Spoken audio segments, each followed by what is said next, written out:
Fantastic.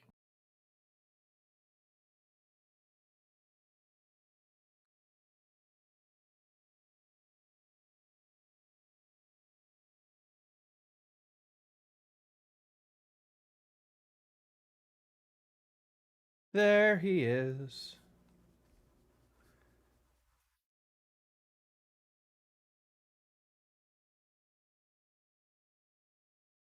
Might need to refresh that.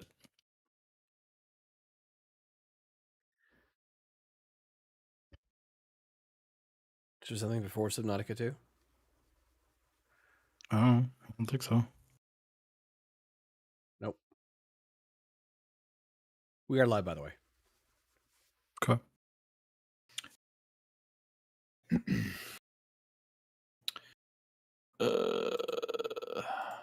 Oh, so we're not waiting on anybody. We're just good to go. We're good to go. This train is rolling. This is the crew.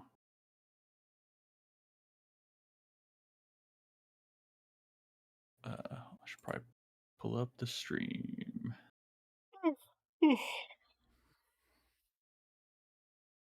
Oh.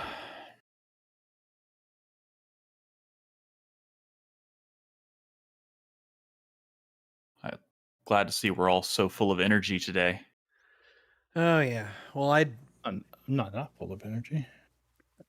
I got like 3 hours of sleep last night. Ugh. Yeah. Well, if it makes you feel any better, one segment show. I mean, it's probably gonna end up being a 1-segment show. Yeah, dude. Like if there was news today, I don't know what it is. Has there been any? Well, it's not just today. It would be the past week, but I was trying to think if there were any like significant headlines from the past week that were like discussion worthy, and nothing immediately came to mind. That doesn't mean that's the case, though. I mean, there was the Forza leak, and there was that other leak. That is not discussion worthy. I'm just if any that particular thing is 4-player minute worthy at best. Nobody here plays racing games. Well, it's not even about that. It's like the game got leaked early, and it's like, who gives a shit? But I mean, reviews came out and they were good, but also, who gives a shit? I mean, it's just a Forza Horizon game. They score well. I mean, I've played a couple of them, a little bit. They're pretty. Got cool. A 91. Who had that? Was that Crispy? Me. That was me. Oh, it was you. Hey, dude, Niles. Yeah, that was my number 2 pick after GTA. I would have loved to have taken GTA, honestly, but well, there was 91. The Sega news. Yeah, but okay. They canceled their Super game or something. Yeah. Did they go into details as far as like which projects may have been attached to that may have gone away? It was just one singular Super game, from what I understand. But do you remember what the Super game was supposed to be? What? No, they never announced. Y'all are throwing out the term Super game like I should know what it is. A lot of their like throwback initiative, of like revisiting a lot of old franchises and making new games were supposed to be related to this. And shit? Yeah, like Crazy Taxi and Jet Set Radio and Shinobi was like one of I think the first one that was part of this initiative, and from what I understand, they were supposed to be related to the Super game to some extent, but I don't really know. I didn't get the details. Well, from what I understand, all the throwback games that they were working on are not impacted by this cancellation. So, okay, so I think it was more of just like a way they were like tied together, maybe some big meta game or hub game or. Let's fucking go. So, starting with Subnautica 2. And it came out this week, something like that. I'm not going to touch it. But I want to. I just know in 2 years it's going to be an incredible game. Yeah. I mean, I have no intention of really playing it, but there's a lot of people playing it right now. Subnautica is so it's one of those indie games that broke into the mainstream. Like young people know what Subnautica is. It's like insanely successful. For like the past year and a half or something, Subnautica 2 was the #1 most wishlisted game on Steam, which is crazy, right? It is crazy. I mean, meaning it's the rare like. Forget your debt. Forget Noah. Forget Altera. Forget the life you imagine. I mean, I guess it was always like a survival game, but like when Subnautica launched in early access, like, and that's all right. It wasn't like. Pick the most interesting like people weren't talking about it like that. I don't know if it was survival game like blowing up or whatever. I don't know. But I mean, maybe by the time that Jesus Christ, the all-time peak was 9 hours ago at 467,000 players. That's crazy for the early access of Subnautica. And that's those are all people willing to go all in on a game that's not ready for prime time yet. But okay. Yeah, but I mean, but like video games. I mean, like I know. Like Slay the Spire 2 did like very similar numbers, and it's just. I'm just being an old. I'm showing my age. This is me. But it is firmly in that like all-time, like Slay the Spire, Hollow Knight, or Silksong. Like it's one of those. But the best part of it all is that Krafton has to pay $250 million now. Yeah, that's maybe we'll talk about that. I want to show this. I don't know if y'all remember this. I've shown it before on Trailer Talk. This came out earlier this year. It did get good reviews, although just not that many. It is like Bloodborne meets like, A Link to the Past, like a Zelda style game meets Bloodborne. In the West? Which, loop it real quick. Yeah, in the West. Sorry. Which, so yeah. Oh, well, okay. Well, sorry, it was the pop-up was blocking it. Yeah, I couldn't press a button. Oh. I wanted to bring it up because Mina the Hollower preview lifted, and like some people are shocked that it's just like Zelda meets Bloodborne, which also Castlevania, but whatever. People are not as old as me, I suppose. It's very directly like Castlevania inspired, but it's a Souls-like. So people are calling it like Bloodborne meets Zelda, and like some They're people calling are like, Mina the Hollower that? Yeah. But I mean, it was always that. I mean, that was always Mina the Hollower. It was always going to be a Souls inspired. Even Shovel Knight had like Souls mechanics, but like people are like taken aback by it. Like some people are like, "Oh, this game's too hard. I wasn't expecting it to be hard, or I wasn't expecting these Souls-like elements." But like, this came out and people really liked it. But I think it's because of like just fine. Well, the value, you don't have to loop forever. The value in terms of like what that game could score has definitely dropped some after like the preview coverage, because people are like, well, it's going to score like as well as Shovel Knight or better, because it's made by the people who made Shovel Knight, and it's like even better. I mean, it just looks hype as fuck, right? But there's something happening. Maybe this is like news topic worthy. You can stop the loop on this. I did. The thing is, like, when Silksong came out, no one knew like ahead of time. There was no preview coverage of Silksong, right? Because the game was just like non-existent until it was out. And after it came out, it got a bunch of early reviews where it was like at 100 on OpenCritic for a while. But then people started saying like, "Oh, this is too hard. This is too hard," and the score kept going down and down and down, and it settled at a 91. But I'd argue for like Silksong, I mean, that's probably underscored. Like to me, Silksong, like Hollow Knight, is just one of the best games. I mean, it's one of the best games ever made. Yeah. So I'm like, but like it really picked up steam. The fact that it was too hard and unforgiving or whatever. Even though I thought that was a lot of like, what are you talking about?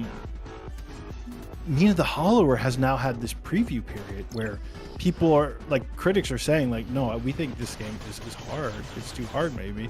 And I'm like, oh fuck, dude. I think that Mina might be used as an example, because for whatever reason there's like a group of, I mean, like it picked up a lot of steam, and it hurts Silksong's like reputation, even Silksong, which was like bulletproof. And I think people are going to come down hard on Mina the Hollower for being a hard game, which is crazy. Which is weird considering the, like the number of games that are insanely popular because of how difficult they are. Like I don't know. Like Elden Ring and stuff.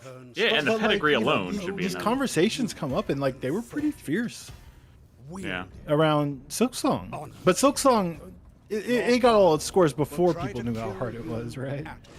But like the scores did creep down over time.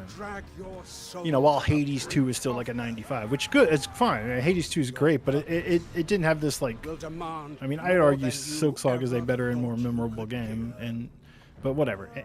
It's just, I don't know, kind of crazy. I want to show this because Blades of Fire is getting a 2.0. Y'all like Blades of Fire from the we like Acclaim or Studio, we know Blades of Fire. Acclaim Studio Mercury Steam.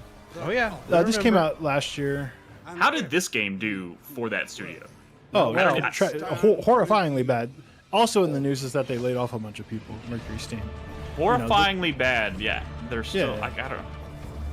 They're still what?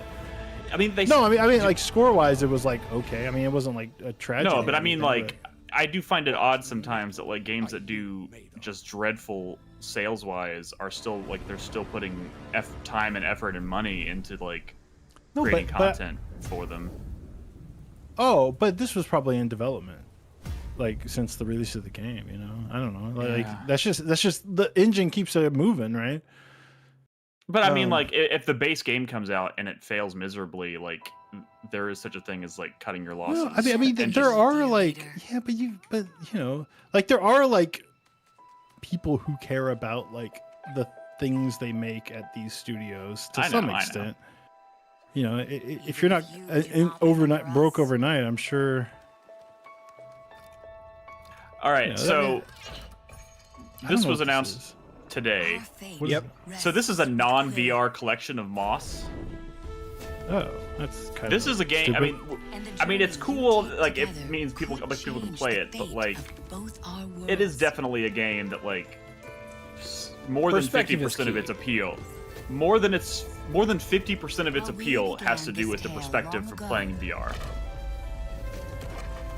The all-time peak for Blades of Fire on Steam was 252. Oh my god! Yeah, developed by Mercury Steam, the studio responsible for the best-selling Castlevania game of all time and the best-selling Metroid game of all time. Which is fucking wild. Fucking wild. But hey, that Metroid game is pretty good. But I have heard that like there's been lots of like over the years lots of complaints from developers who've worked there complaining about like the management and the working conditions and stuff. So maybe the studio does suck. What an unbelievably what's the word I'm looking for? Inconsistent studio. It's fucking wild. Yeah, but I mean, Blades of Fire wasn't like some terrible game. I don't think. I think it was just kind of cool actually. I mean, I played the demo. It was neat. But I mean, they are responsible for the best-selling games in the namesake of an entire genre. That's true. But also, I think there's a certain amount of this that affects most studios these days, and that's like there is an oversaturation of games. Like there are too many games for all games to sell well. The Caribou Trail. This looks depressing. Yeah, it's all about Gallipoli in World War One. You say that like I should know who that is or what that is. But I'm not a history buff, so don't look at me. The thing is, not that you'd know where Gallipoli is either. Oh, it's a place? Oh, fuck. I'm here to announce that our new game, Oh god, I have to listen to Jonathan Blow? I'm so fucked. I countered this, dude. Huge puzzle adventure. But whatever. It's it might not come out. And drop down into different sub games. I say sub games because it starts out as just real quick on the sorry, real quick The Heroes somebody of was Holland, talking shit about the a Blade of band Fire fantasy heroes who started a moving name company in and ran chat, into which trouble. is fair. It is pretty generic, Warrior, but you got to thief, remember that Mercury wizard, Steam was bard, formerly cleric, and druid, what's the studio all called? of whom have different puzzle powers. They were the same studio that made Blade of another game, Darkness The Mirror back in the Isles, day, a which is wealthy like sort of trader a is navigating cult this classic. archipelago So the And they're fact that making like a yeah, they The made mirrors can swap kind of him like with his a semi-spiritual successor. So the fact that it's In the called Blade of promise, Fire there's an when the explorer other of game was deep called Blade of caverns who Darkness, uses I giant get gems what they to were power trying beams of to light, accomplish with there, different colors even if allowing you to are walk right. through walls, This smash game- boulders, or perform 12 different abilities. Here's the Real problem. quick, Dante's in Skipping chat pointed out that stones to Blades lonely of Fire homes. was an Epic There's a Store marooned exclusive until sailor very in a world recently, of so big Steam stones numbers that might skip not across be the water, lily pads the she best. can ride, Yeah, and but rivers she 2.0 can just direct. came out, and I looked at You and can there's play like these 200 four people games playing. in I mean, like one 100 night. people playing. First, It's bad. It's Order bad. of the But Sinking Star appears to just be an anthology of these games. Then we get you to know, the Hades real was also heart an of the epic game. game. The worlds Whatever. collide, Who- the characters meet each the other, and we enter a oversaturation is real. complex universe where the objects from each world This is gonna interact. be so. What what I surprises want to say happen about this when the game is wizard that it can looks teleport swap with whatever he impossible. sees in a mirror? But What very happens when specifically, you Jonathan mirror Blow a says, "Don't fire-breathing worry, dragon? it's not What hard. do you It's do by actually shining very the colored fun. beams on It's not monsters?" too hard." Like he knows At that people this are gonna point, think it's too travel hard. the overworld to But it explore looks all the so different hard. ways these worlds can It looks combine. hard, but also, can I Common just quirks say, are huge, and that as someone generates who many adored The levels, Witness, and that's why there I are find over the 1,000 visual puzzles in the styling game. of this game to be And the very levels unappealing. are I don't know fun. why. They're not a headache. I think They're there's not hard just to be more hard. going Like, on Every visually. I know, Credit I is mean- credit for. interesting. But I'm like this is purely, a like- seamless, connected In the world story, that like is you'll gonna find that all this world combined like, is being done by a how should I mysterious say this? organization called like the the Order of world is Sinking interacting Star, whose with it. secrets you may uncover if you can get far. There's gonna be some mind blowing like We'll Oh, share I'm more sure. about not I just have- of that I mechanics, have no but doubt. like I'm just- the way the world is including release connected date to the and other rest of details itself. I think is over the gonna next be few like. months. I just think of the mind-blowing. way I Thank you felt for about watching. like the visual design behind Braid and behind The Witness, and then this comes along and I'm like, this is not it's doing stylized. not doing it enough, for maybe. me. Not stylized. So enough. we got a trailer for fucking Talos Principle 3? Yep. I did what? I It's oh my just- God. it's not a real I trailer. put it in It's just chat teaser. yesterday. And an end. Dude, the Notable, Talos Principle like, 2 is so non-fan. fucking good. Death. I never finished Talos Principle 1 though. But Talos Principle 2, fucking amazing. Stories. Why didn't you finish one? I played it for like 70 hours and I just wasn't finished. 70 hours? Something Well, like that. let's just say you finished it then. Hold on, I'm Good going God. back. What year did that come out? I mean, they're long games, sure, but What year did the original Talos Principle come out? I don't know.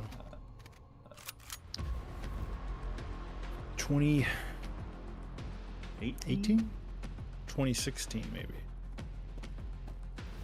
God. Not 2017. I'm gonna say 2016. 2018. And... I don't know.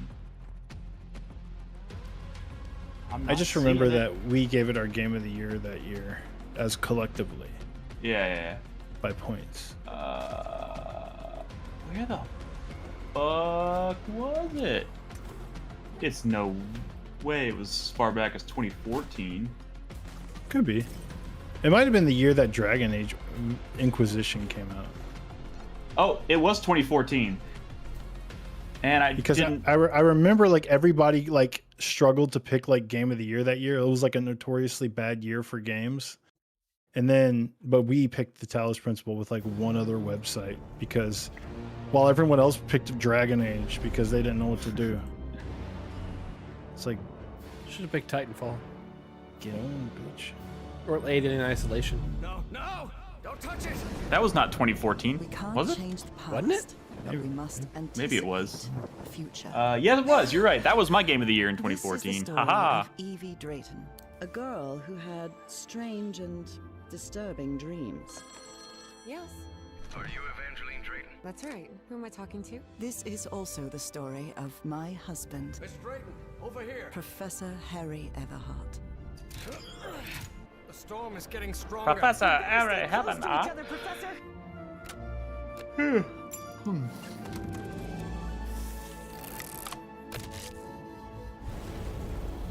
Do you might play Call of the Sea? That's what I was going to say. This looks like Call of the Sea. It's in our library, so somebody's got it. And I've installed it and never played it, so I uninstalled it. I don't know. I've had my eye on it for a while, but I've never touched it. On the wall. So, do you still see those shadows, Professor? It's a sequel. Got pretty. Is this a sequel or the same studio or what? Yeah, it's a sequel. It came out a couple of days ago. Sequel. Call of the Elder Gods. Mm-hmm. Cool. Cool. Sitting at a 79 right now on OpenCritic. I don't have a lot of trailers tonight, by the way. It's all good. Peggy 18. Oh. This is supposedly doing all right. I mean, it's what also do you mean, sitting all at right?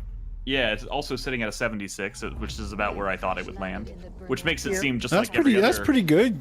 Well, no, some of those games score pretty poorly. I mean, this is being, from my understanding, being compared to The Quarry, which did pretty well.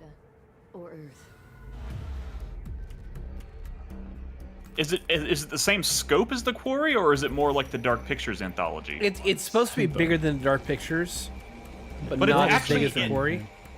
Apparently, it's called the Dark Pictures anthology, Directive 8020. It started out as that, but then they started dropped out. as that, then they Yeah. got, You got a bigger scope. I mean, they're all anthologies. Like, I mean, everything they've done has been a horror anthology. Well, yeah, but I'm saying that when the Dark Pictures anthology specifically has been like shorter experiences. Like Until Dawn was like 13, 14 hours. What? Really? The Quarry was like 8 or 9 hours, but every other game in that series has been like 3 or 4 hours tops. So I'm purely talking about scope. Yeah, I think they did start shorter. I do remember that, but I thought it was just sort of a branding thing that they started using. But I guess the Quarry didn't have that. I mean, the Quarry was was a higher budget, and it was a bigger. I think it just had a different publisher. Because they also did like a horror game that wasn't Dark Pictures, but it was like, remember it was like Dead. What's the fucking multiplayer horror game? It was Dead like Nation? a single player spin-off of that multiplayer horror game that everyone always played. Dead by Daylight. Yeah, remember the Dead by Daylight? Like the casting of Frank Stone or something like that. I forgot about that.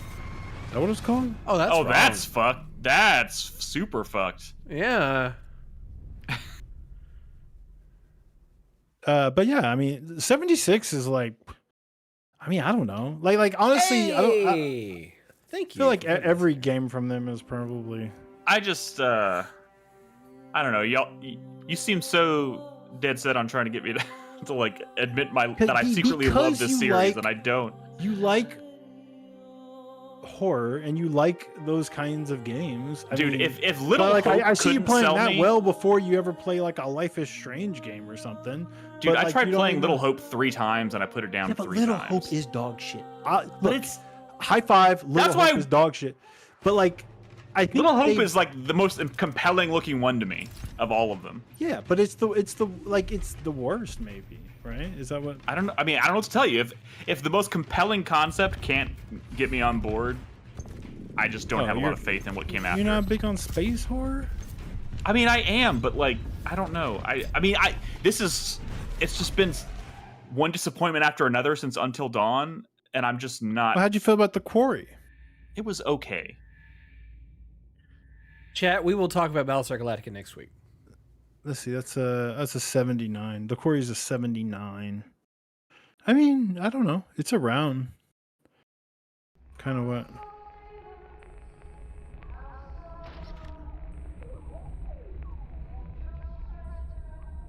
House of Ashes seemed pretty good.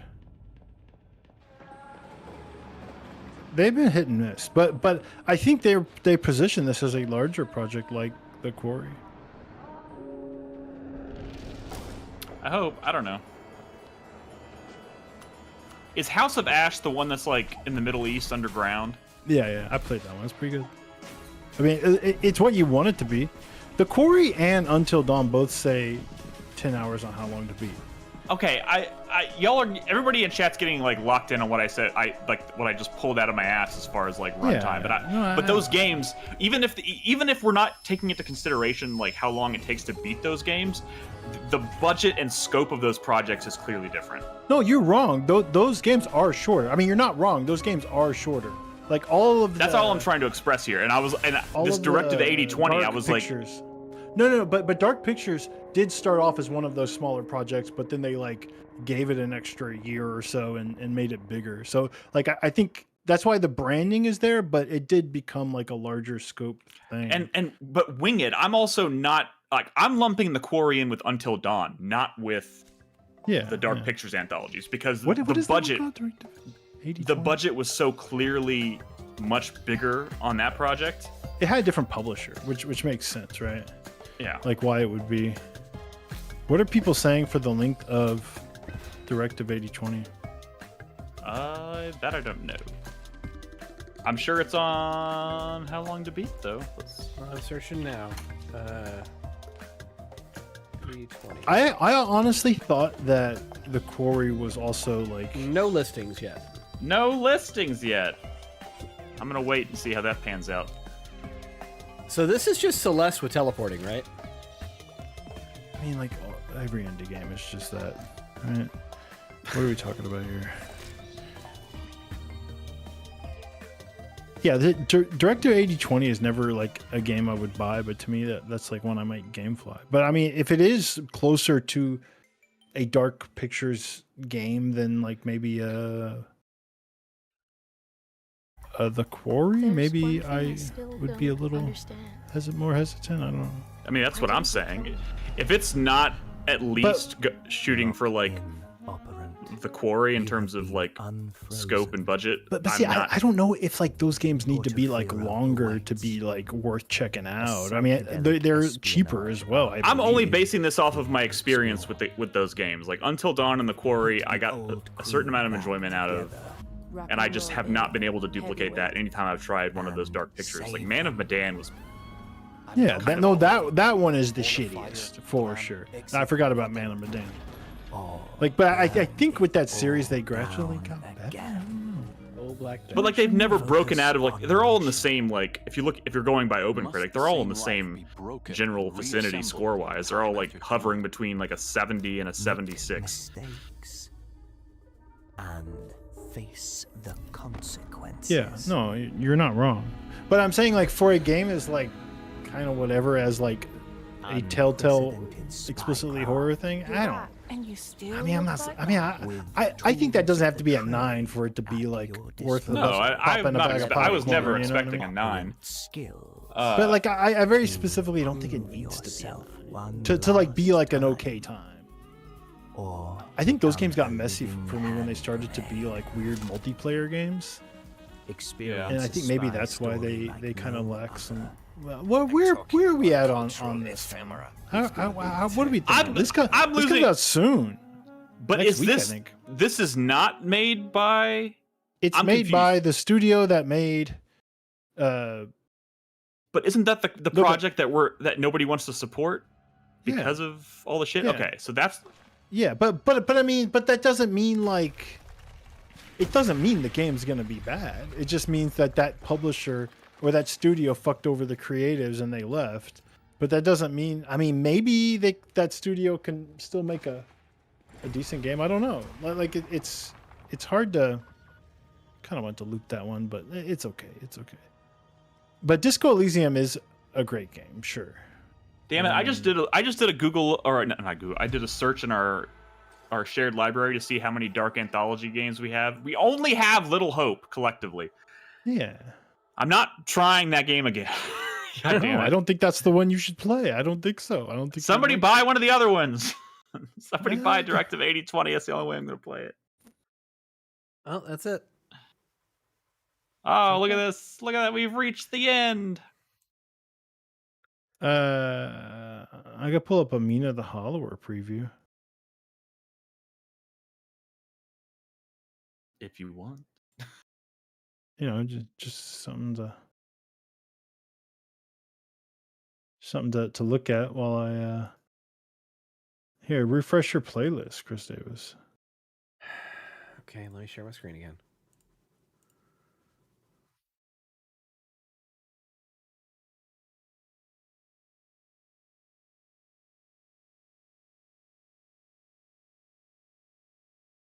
Trying to figure out how long Directive 8020 is, but nobody's entered anything on how long to beat yet. yeah, but I mean, like maybe critics have probably said. We got any audio? I turned it down because it's a guy talking the entire time. Yeah, I know. Oh, I didn't think that was a big deal. Well, if we're talking over it, it becomes it's hard to follow. I just want to listen to it. Well, then go listen to it sometime else. He just wants to use this as his personal YouTube time. Well, I mean, it's just we didn't have. It's I what? know, it's fine. No, I mean, like every YouTuber on YouTube just watches other shit. I mean, I think it's okay that the guy's talking, you know. Or I mean, I guess I don't know what you're worried about, but I'm worried about the fact that I literally have trouble participating in a conversation when I hear somebody else talking. Yeah. Like my brain. I mean, I didn't want to necessarily talk about Mina like the entire time. I just wanted to. I mean, I definitely am interested in seeing more of this game because I've only ever seen a couple trailers. Well, I feel like we have watched like 15 trailers for this game. I mean, not that I'm disparaging it. I'm just saying. No, I mean, there hasn't been 15 trailers, and we've certainly watched every trailer that there's been. But yet somehow I'm just finding out tonight that this is a Souls-like. So, but I mean, so I'm automatically I think more there's interested people in it now. that weren't really paying attention, maybe, and that's fine. But you know, there was a demo. People played the demo. The demo had the Souls-like stuff in it. But I mean, a lot of people did. I'm saying like professional critics should have known, right? I don't know. It's weird. Maybe that's like ominous, though, right? I guess maybe what I'm just saying. That's a bad sign for no. I am the not success of this game. I am not the litmus test here because this no, game but I mean, is just you should not be on my as radar. someone like seemingly in the know. To some extent, like it's a little concerning that no one knows what the fuck this is, because it's like, you know, people are like, well, why is it hard? I'm like, bro, Shovel Knight was just Mega Man, and that game wasn't trying. I mean, that game was also like hard, right? Well, I mean, the bosses weren't that hard, but like the Souls-like stuff was around in Shovel Knight. Like you had to do corpse runs in Shovel Knight. Like you lost all your fucking money or whatever, and if you died on the way to pick it back up, you just lost that money. Yep, your currency. So like the fact that this game has it, and it's like shocking to people, and I'm like, bro, like Shovel Knight literally had that. Yacht Club has not hid their affection for the Souls games or anything.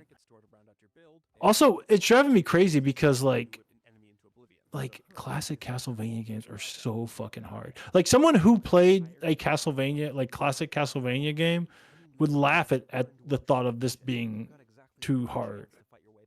So like it's so, and like the obviously like the Zelda Link's Awakening influences are pretty obvious, but as a Castlevania fan, all the Castlevania influences are extremely obvious. You know, like her main weapon is a chain whip. I mean, it's just all her sub weapons are like Castlevania sub weapons. You know, that's why it's like dark gothic horror stuff. You know, it's just that. So it's just funny to hear people calling it Bloodborne and stuff. But yeah, it is a Souls-like. But that's what's so exciting. I mean, I think if you make a hard old school Zelda game, that is just like, you know, it's kind of like a Soulsy game, right? Type. I mean, Dark Souls is an action RPG. I don't know what to tell people. A hard action RPG is going to be compared to Dark Souls, but I guess it should be, right? Isn't Dark Souls like are we still in the era where Dark Souls is king? I mean, what do you think Hollow Knight is? It's just a Metroid game in love with Dark Souls. That's true. I think that's exactly what's going to happen. Detected. I think that's exactly what's going to happen. Zero Skies. They didn't have time to do it for Silksong, right? Because no one knew that Silksong was hard, but now everyone knows Mina the Hollower is hard, and they're going to be ready. I think they're going to crucify this mouse for no fucking reason because everyone's soft, and it's not just the journalists. Like, if you looked at the discourse when Silksong was out, it's the masses as well. Everyone got really fucking soft, and I don't understand. Like, do people want easy games? To me, an easy game is probably going to end up being less memorable. I've played lots of golly swell indie games that are like 8 hours long and probably too easy, and I don't know, I probably forgot about half of them. The crazy part is Pipistrello and the Curse Yo-Yo which was a great game. Since the reveal has been called by me affectionately Mina at Home, because it was a game that like so clearly was inspired by or I'm honestly surprised that didn't take that name didn't take off. Well, I mean, the game wasn't popular enough, but I mean, it's to have. I mean, the sad part is that game didn't take off, which it should have, because it's really great. But like at a glance, before each of these came out, you just assume that this one made by Yacht Club is going to be a banger, and Pipistrello was going to be cool, but maybe not score an 80 freaking 9 or whatever it is on OpenCritic, right? But I mean, deserving. That game is legitimately great. But like now we're living in a world where it might probably outscore Mina the Hollower if previews have anything to hint at. We'll see. And that's crazy because this is just Pipistrello at Home. Now it's going backwards. I mean, full circle. Pipistrello came out first and was maybe better. So like, you know, I don't know. But like, can I say, anytime I've ever seen, you can say whatever you want, a trailer for this game, to me, and granted, you know, I love Castlevania and Zelda, right? Full erection. But to me, right? And I love Shovel Knight. Like, this game looks incredible every time I see it. I look at this and I know it's old school retro graphics or whatever, right? But it looks so good to me. Like, there's so much going on in all of these trailers. You know, no, I think this looks pretty. This looks pretty fantastic. No one's denying that. But now that everyone's soft and complaining about it being hard. I'm not soft. Like you have limited healing, like Estus flasks, and the way you refill them is by attacking the enemies to even be able to get up enough charge to heal again. And I hear that and I'm like, sick. That just means you have to like really master the systems and not play like a scrub. Like, I'm excited, right? Like, didn't we all beat Silksong? I think we can handle this, right? If we can, we will. But everyone played Silksong. There's a lot of people that played Silksong. Everyone played Elden Ring. Everyone played Elden Ring and everyone played Silksong. So, demo was really difficult. You tried using the hammer, but like, all of these games are hard at the start. But they're RPGs. You know, there's so much progression and tools and upgrades and stuff. Like, yeah, all of these games start hard. Have you ever heard someone talk about their first time playing a Souls game? Or even, you know, I think Silksong got a lot of heat because I think people forgot that Hollow Knight was hard.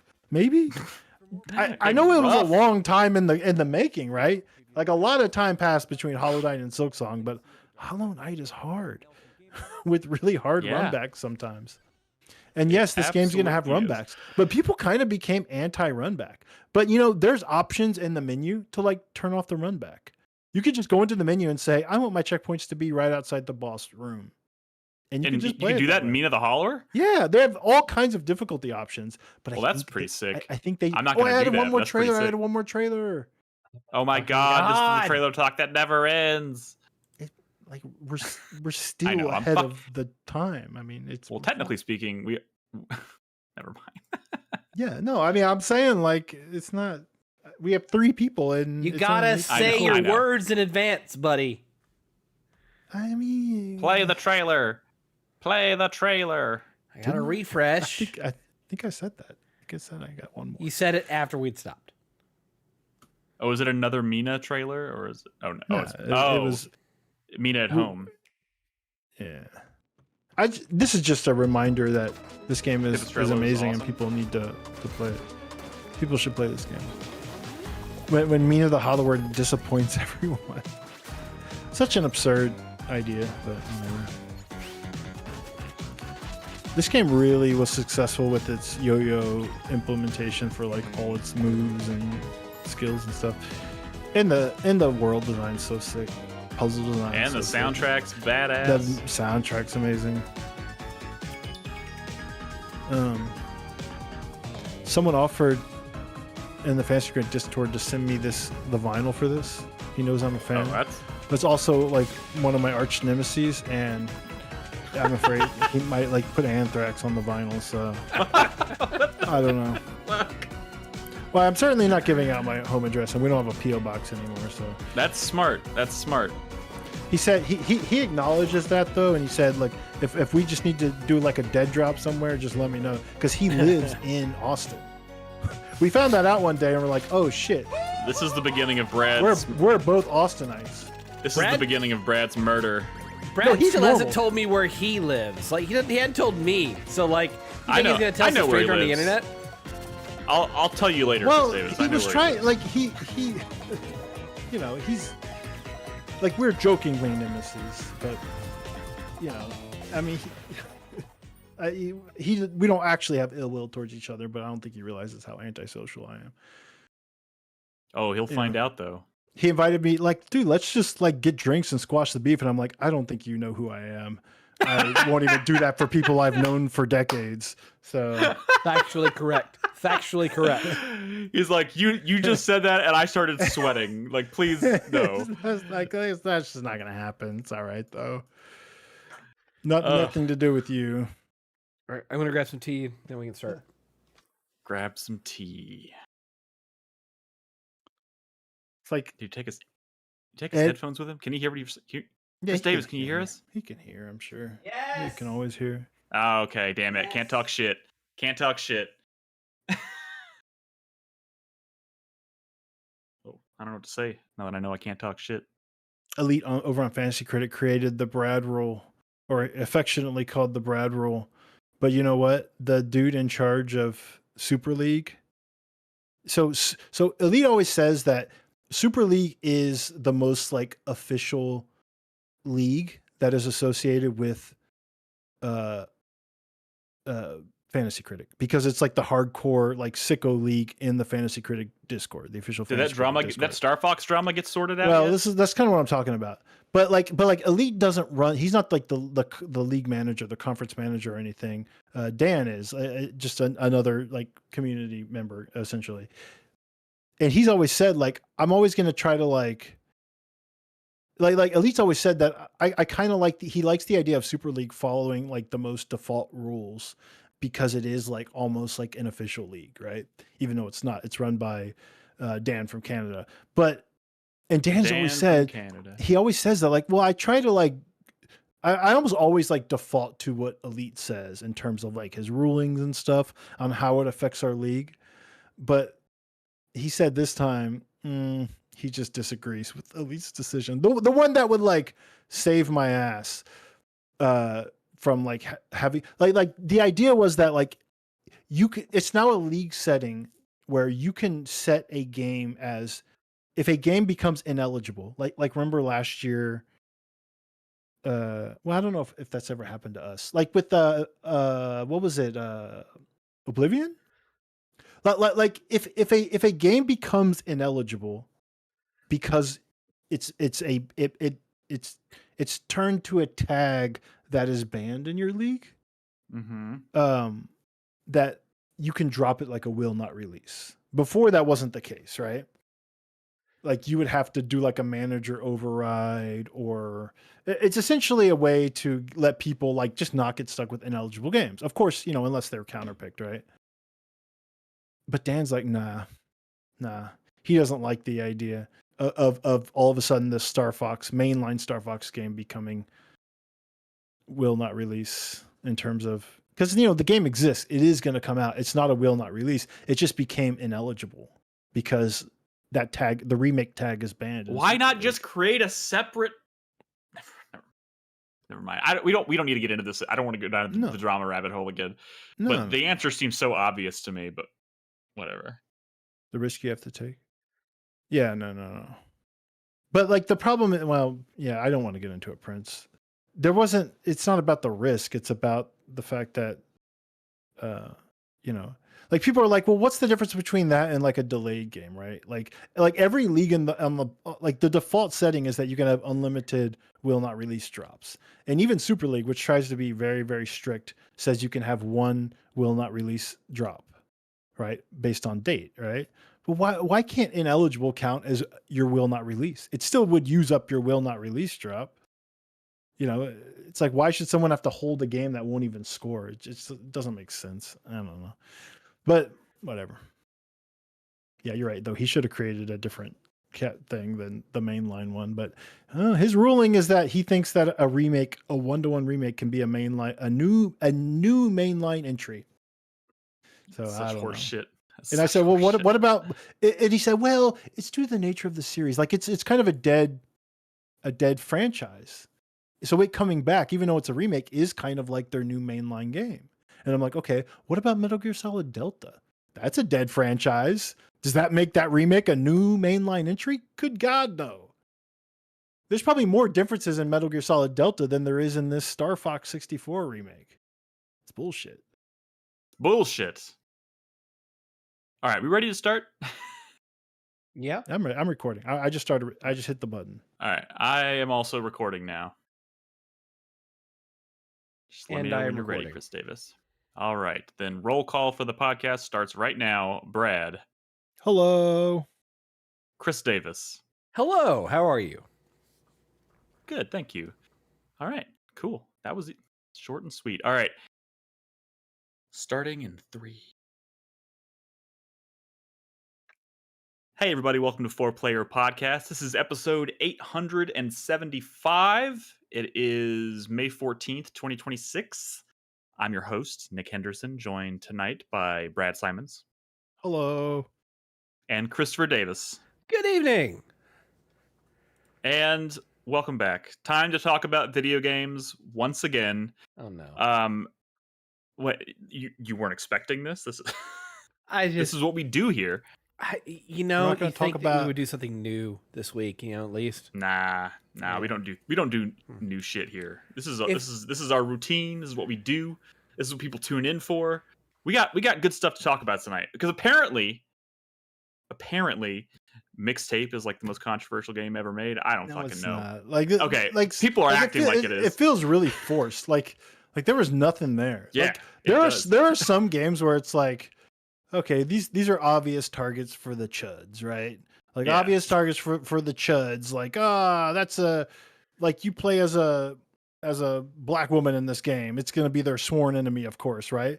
But not but in Mixtape, it's like I'm not even seeing like the obvious red flags for like bigots. Yeah, for chuds. It's like you got nothing to latch on to here, man. They're finding something. But we'll talk about Mixtape in a little bit. We also have a couple other things to talk about tonight, including the Resident Evil 9 DLC. And what's the name of the game you're playing? I keep trying to commit it to memory, and I keep forgetting because I don't have it. The only thing saving this from being a second segment game is that there is not going to be a second segment. That is true. Yeah. That is true. Moon Sigil Atlas. No wonder I couldn't remember the name of it. Moon Sigil Atlas.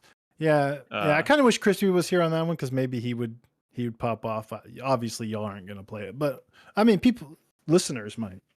Well, I do. I mean, that the funny thing is, we were giving Chris Davis a hard time yesterday in our meetings channel because he popped in. Yeah. He popped in was like to tell us that he had added some stuff to our Steam family library, and he said, "quote We now own in our library Clockwork Ambrosia, Auto Sort is Broken, Save Room the Merchant, Agent Intercept, and Battlestar Galactica Scattered Hopes." And he just was hitting us with the "you're welcome," All of us were I did not say you're welcome. Fuck you. I mean, no, it had the tone of "you're welcome." I did not. No, I was stating motherfucking facts. Okay. You were stating facts, but in a very care, like. But like, here's the thing, Chris Davis. I will buy a game like Moon Sigil Atlas, like all the time, but I'm not gonna broadcast to y'all that I bought it because I know y'all won't give a shit. I broadcast that I got Mixtape because I knew other people here were interested in playing Mixtape. Exactly. But look, don't get me wrong. Crispy's not here to defend himself. But like that man hates Battlestar Galactica, and the only thing he hates more than Battlestar Galactica are people that like Battlestar Galactica. So he's certainly not gonna. So he hates me, therefore. Okay, yeah. He's certainly not gonna fuck. It's nothing personal. It's just your love of Battlestar Galactica. That's all. His favorite Starbuck is a boy. I think he maybe I don't know. He probably hates original Battlestar, series. right? Yeah. He probably hates that one too. Yeah, Starbuck was mailing that. Yeah. So the games I bought, had no idea what y'all were talking about. Sorry. The two save room games and the auto sort are puzzle games. The merchant one specifically is basically moving items around in a luggage case, like just straight out of Resident Evil 4. That's also what save room is. That is what inventory management. Yeah, it's just that's a sequel. That's what that series is, yes. Yeah. Or that it's now a series. They made a sequel, but yeah. But I figure that's a perfectly fine, Steam Deck. I don't want to put too much effort in my brain kind of game. Battlestar, I'll talk about. It's giving like Humble Bundle, like charity bundle. Like you bought a Humble charity bundle, and you like announced that all the titles of all the games. Look, I'm not saying that's what happened, but like Carlos buys those all the time. It'd be so funny if he was like. Don't get me wrong, Chris Davis. Here's a bunch I think I speak for all of us when I say we're all appreciative of any games that get added to our library. It was just funny that you popped in and none of us had any idea what any of these games were except for maybe the Battlestar Galactica game. I was like, you motherfuckers, you know what Google is, right? God damn it. Also, so Battlestar, I'll talk about next week. I'm just started playing. I'm really enjoying it. And the Clockwork is that the one Ambrosia. that's like FTL? That's the one like FTL? Yeah, it's Battlestar FTL, pretty much. And then there's a Clockwork Ambrosia. I've wanted to play it. It is a Metroidvania all about custom weapon creation, where you defeat bosses and you build out your weapon as you see fit in different combinations of parts. Interesting. I do remember seeing this game. Dylan Voice from Love on the Spectrum. Interesting. I can't do the voice. Not everyone gets that reference. My wife says it's offensive. I mean, like Love on the Spectrum is certainly more popular than anything you're talking about, bro. I'm so sure. Maybe they do. Sure. Nick, real quick, just a question. If I bought a game sight unseen for you and told you to play it, would you trust me and play it? It's not that I don't trust you, Chris Davis. No. It's just that my time is precious. My gaming time is precious, and I can't prioritize. You got in trouble saying that though, Nick, about your precious gaming. I mean, I believe it or not, like on a good week, like when I'm like a full work week, I play maybe an hour a day. Okay. It's not until the weekend that I actually like get to like sink my teeth into something. You know what I mean? So, well, if I told you that the game had an 80 on OpenCritic, and that it is in a genre that you really enjoy, tell me more. Just say yes. Even if you don't play it, the world's not going to end. I mean, you can add it to our library for sure. I mean, just don't be disappointed if I don't get to it anytime soon. Did you watch that movie Hokum, Nick? I did see it. I talked about Hokum last week. Oh, didn't I? Yeah, I saw Hokum. I remember somebody talking about Hokum. You saw some new shit this week or what? Not this week, but I'm going to see Obsession on Saturday. I'm going to see Obsession. My wife and I are going to a Scholastic book fair for adults on Saturday. Y'all remember the Scholastic book fair? That's just a fucking that's just a Barnes and Noble. What are you talking about? Yeah. No, they're doing like a pop-up event for Scholastic, but it's like, what does that mean? You're gonna buy like a Goosebumps book? Dude, no, I wish. That's where I got like half of my Goosebumps books back in the day. But like, yeah, I know, but it's literally it's just an event playing on nostalgia that people have for the Scholastic book fair. I have no idea what to expect, but we're going to do that, and then we're going straight to see Obsession in the afternoon. Sure it's just a Barnes and Noble. So I mean, is it just on Saturday? I think so. It's like Saturday from 12 to 5 or something. I think it's like in a parking lot somewhere. In East Austin. I don't know a lot of the details. I just know Robin was like, "You remember the Scholastic Book Fair?" And I was like, "Fuck yeah, I remember the Scholastic Book Fair." And she's like, "You want to go to one for adults?" And I was like, "Yeah." They still have book fairs. I've been to like at least one book fair this year. Look, at my I know son's school. I know it's silly because we're adults and we can just go to Barnes and Noble whenever we want, and that's still probably like a much better experience. But it's nostalgia and it's something fun to do. So we're gonna go check it out. I will report back about the Scholastic Book Fair for grown-ups is what it's called, literally. Okay. Yeah. Interesting. And then we're going to see Obsession for lunch. So it's gonna be a good From Saturday, I think. that comedy, that sketch comedy team. So weird. I watched. There's a movie. Oh, I have a letterbox now, so you probably saw it on there. Oh, that's right. You do have a letterbox. But the dude, what I think created Obsession. I created this other movie that like he couldn't get released, so he just released it on YouTube or something. Anyways, yeah, I'm gonna see Obsession tomorrow as well. No, yeah, so the director of Obsession is also he does the sketch comedy stuff, and I love his channel. But he also is doing his next. I don't know if it's his next movie or if he's just like he's got a few lined up. He's doing the next like reboot of Texas Chainsaw Massacre. Weird. I don't know what it is about comedians getting into horror, but the trend has been pretty cool so far. So I'm here for it. Curry Barker. Yeah. I mean, other than Jordan Peele, like what else has been successful lately? Lately, I'm out of the loop. Just to be clear, you're putting me on the spot. I'm sure some people in chat can think of other comedians who. I mean, it's not even just directing; it's like writing and acting. Like people in the comedy scene. I mean, the star of Hokum was a comedian, right? Parks and Rec. Like it's not. It is like I feel like it is becoming a thing, but there's another one besides Jordan Peele that was Zach Kreger. Zach Kreger. Yeah. He came from like God, what was the shit he did before? It was not like the shit he does now. God. Sorry, I'm googling things as we have this conversation, so you can probably hear my clickety clacks. Oh, Whitest Kids You Know. Yeah. Okay. Also sketch comedy. There you go. He is a founding member of the Whitest Kids You Know. Yeah. Okay. That's a big one. Yeah.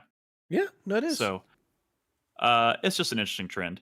But yeah, I'll report back on you will also have seen Obsession, so we can talk about Obsession next week. I hear pretty good things about it though. But anyways, why don't we start tonight with an icebreaker, or I'm sorry, a 4-player 4-play or Overlay still says icebreaker and it's going to continue to say icebreaker. A dick slicker question. Our question tonight comes from Wardog9000 from Vancouver, Canada, and he is currently playing Indiana Jones: The Great Circle, which is a fantastic video game. We never went back and played the DLC for that. The Valley of the Giants multiplayer. Like that. So I canceled my Game Pass, which is how I had access to Indiana Jones. So that is probably the only reason I haven't gone back to it. Well, if you have Discord Nitro now, you might be able to play it.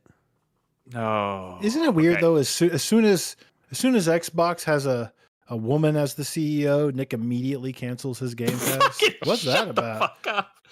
Oh my god! It's just a comedy of errors, Like, man. Xbox got too woke for me. Shut the fuck up. That's certainly War Dog's question is: what are your least favorite open worlds?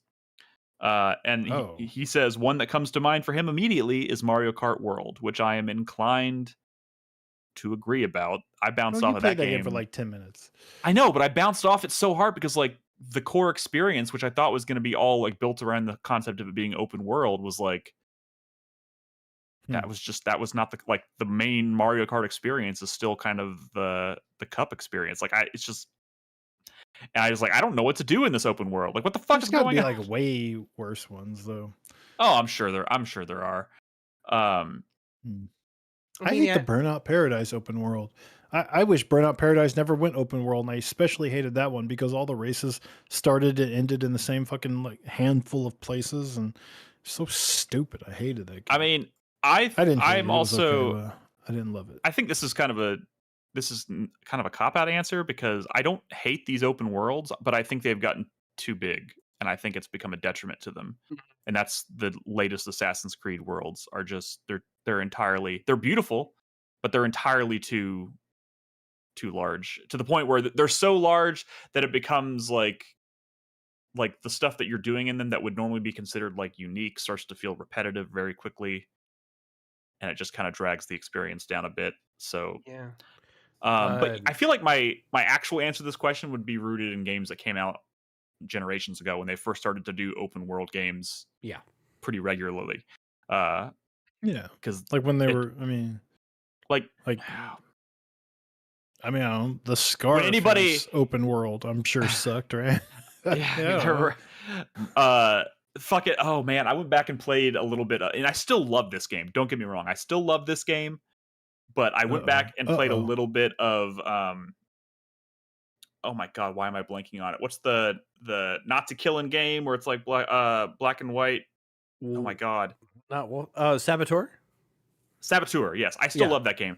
But that open world, like going back to it, I was like, oh, this is a mess. This whole thing is a mess. But like, the game does so many other cool things that it's still a really easy recommendation. Mafia games have bad open worlds, right? Like LA Noir. Empty?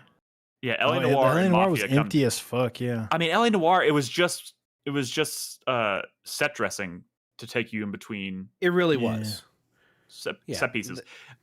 I think LA Noir could have easily become one of my favorite games of all time if they had actually done something meaningful with the open world and had it like filled in that empty space in the game, because it was just a lot of driving from point A to point B, listening to conversations. There was no reason to explore. There was nothing really to do. It was just like the game was story after story after story. There was never a break in which, you get to go do something else and go explore. Yeah, I do think the Mafia games are another good example, though, Brad. They are cool in that they look beautiful. It's kind of the same thing I have to say about LA Noir. They look beautiful, but they serve practically no purpose. And sometimes driving cars in those games is fun. I would throw in Borderlands. I think that game just has a real shit open world. An open world.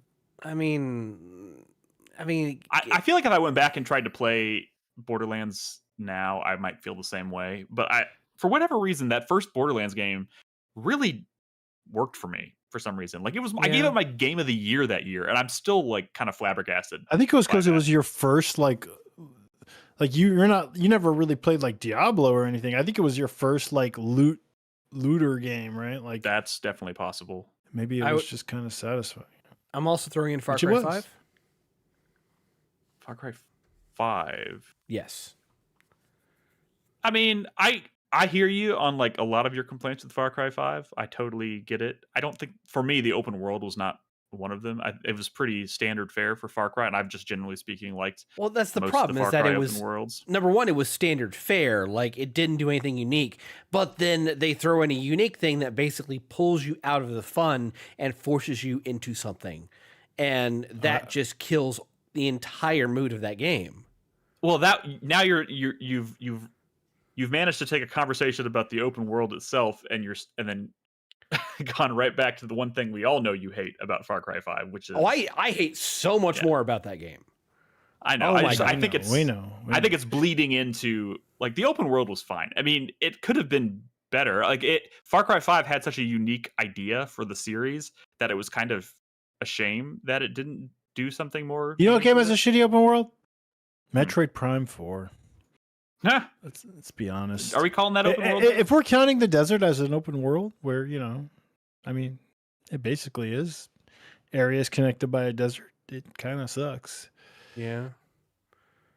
Yeah. Oh, I had one on the tip of my tongue. What was it? Well, if you think of it, we can come back to it. Yeah. We got a whole show to get through. So if anything pops into your mind, we can circle back around to it. But I mean, I think the good news is that these days, I think most of the open worlds are pretty. Oh, impressive. Mercenaries 2. Mercenaries 2. Oh, I have a good answer, and this is I'm kind of I'm so sad to actually say this, but like the Hogwarts Legacy open world had had so much potential, and I did play it, and I did kind of like feel the wonder and like the oh my god, I love this universe kind of feelings, but like but it wears out after like 2 hours. If you take that out of the equation, like the actual open world itself was just boring.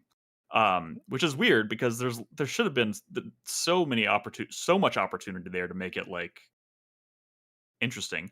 But I also do think this is one of the situations where it's like the first game in a new IP or quote unquote new IP, like the budget, it's always like low budget, make it work, and then if it's successful, the sequel will come back and do it much better the second time around. And I'm sure that's what's going to happen. But I'll say that the thing that really, amongst thousands of things that will kill you about Hogwarts Legacy, is that the minute they give you the ability to fly, that basically you're done with the map inside of an hour, and it's no longer interesting. That is fair. That is fair. Is it you played Hogwarts Legacy, Chris Davis? I did. Yeah. No, Chris Davis. Yeah. Chris Davis is about to say some shit he's about to say some shit like he's never seen a Harry Potter movie. Right? Isn't that the most Chris Davis shit in the world? That would be. I read the books as a kid. Like, but have you seen the movies? Yes. Okay. Just checking. No, that's all I'm checking. We were just checking. But anyways, we don't talk about Harry Potter. I would want to know what the intersection is between like people who've done one or the other. Like, what is that intersection? It's got to be a small population. Yeah, probably so. I've not seen all. I don't know. All I can tell you is that we're on week. I don't even know how many. I still haven't watched the trailer for the show. No, I'm pretty proud of myself. I hope I can keep this up. We'll see what happens. Yeah, like it literally means nothing. I mean, you also just don't watch a lot of trailers. If you end up watching that show, no, you don't understand. Trailers are the only thing that I watch on. Like, I go to YouTube. I open YouTube pretty much only to watch trailers for games and movies. That's pretty much it. Really? So, yeah, buddy. Whenever I see a trailer pop up, like if I'm on like social media or something, like the trailer just dropped, I'm like, I'm not watching it here, that's for damn sure. And I go to YouTube and pull it up and I watch it. That's like that's the extent of my YouTube habits. So I know that in and of itself is weird. So anyways, let's move on. Thanks for the question, War Dog. Guys, if you want to submit a question for a future episode, you can support us on Patreon for $3 a month at patreon.com/4Player, or you can subscribe to us on Twitch. Either way, the link is in Discord for the forum where you can submit your question. If we haven't gotten to your question yet and you've submitted one in the past few weeks, don't worry, we'll get to them. We're gonna go through all of them, but I'm just kind of bouncing around a little bit. So anyways, where do we want to start tonight? Mixtape? Then do the new game. Moon Sigil Atlas. No, we're doing Mixtape. I'm vetoing Sigil Atlas for now. We're gonna push that back to the third unofficial second segment, meaning last. I'm just kidding. Anyways, did play through Mixtape. Chris Davis, you didn't play through Mixtape? No, I've been doing other things. Why would he play through Mixtape? Dude, why? What do you mean why? I feel like this is like. Why would he play through Mixtape? Like because he loves these types of games. Oh, doesn't he? No, he likes Life is Strange. I don't think he likes these types of games. I'd like to think I have an open mind, sir. Open mind? Like, but you understand, like the people who want to play this are the people who are like, oh my God, it reminds me of my youth. Oh, I love this music. Oh, this seems so amazing. Oh, not like, oh, I have an open mind. Like you watch a trailer for this, and what is your reaction, Chris Davis? I mean, it looks good. I've got other things I want to play Frivolous first. bullshit is what you think, right?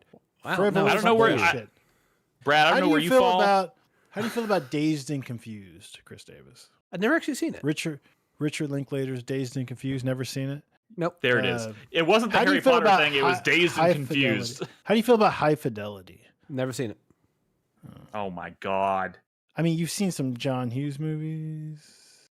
Yeah, like I mean, who hasn't seen Home Alone. Home Alone. Is that John Hughes? Did he do Wasn't Home it? Alone? I don't think so, buddy. I'm more referring to like The Breakfast Club and that sort of. I mean, I've seen Breakfast Club. Okay. There we go. At least one. 16 Candles. Whatever. Besides the point. Played the Mixtape. Yeah. I played this as well. I mean, it's not. You know, it's like a he long was Home movie, Alone. right?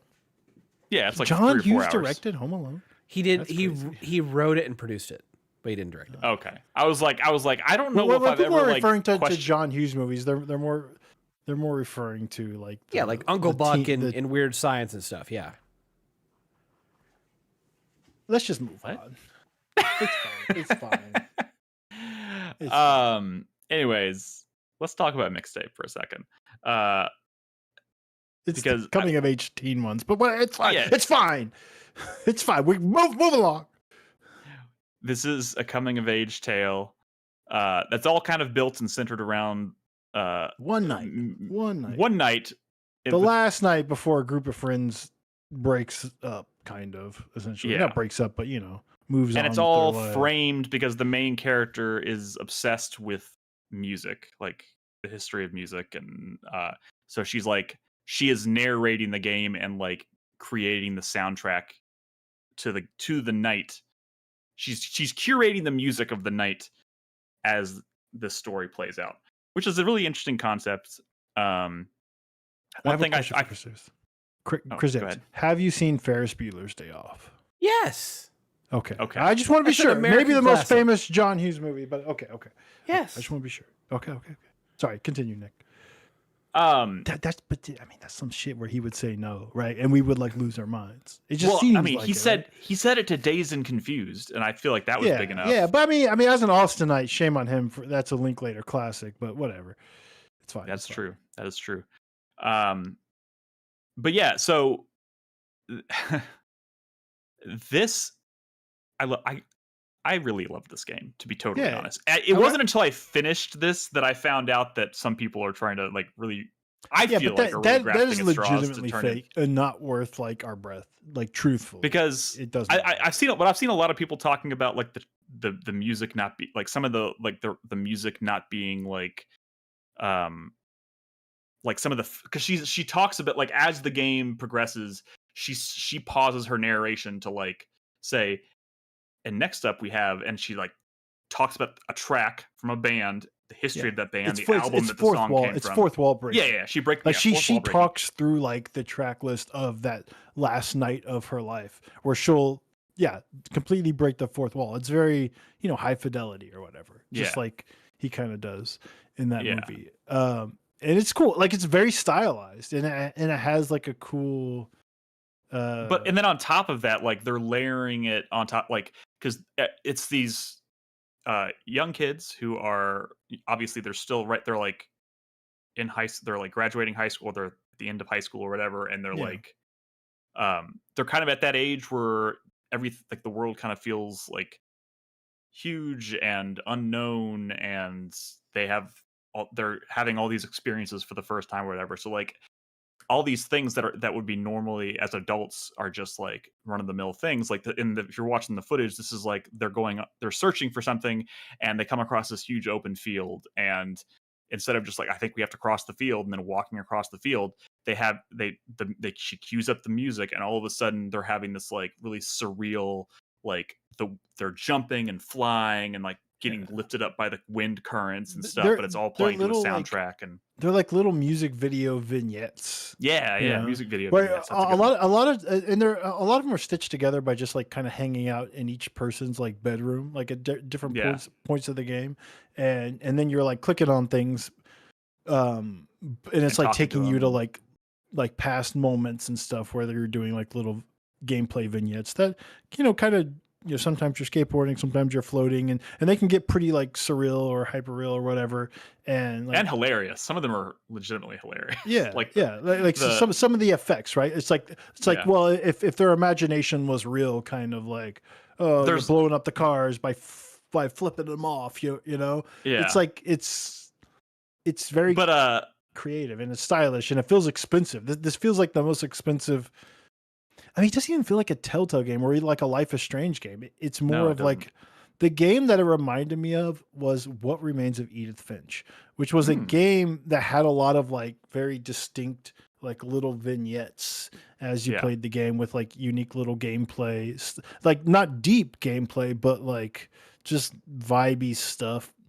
I mean, that one was maybe a little more like story heavy. This game is more of like the vibe is the reason to experience this game. I don't think like storytelling wise, I think the performances are good and I like all the fourth wall stuff, but I it's like the not like characters. yeah, and the characters are likable in a way that I don't know, like they're cool kids, you know.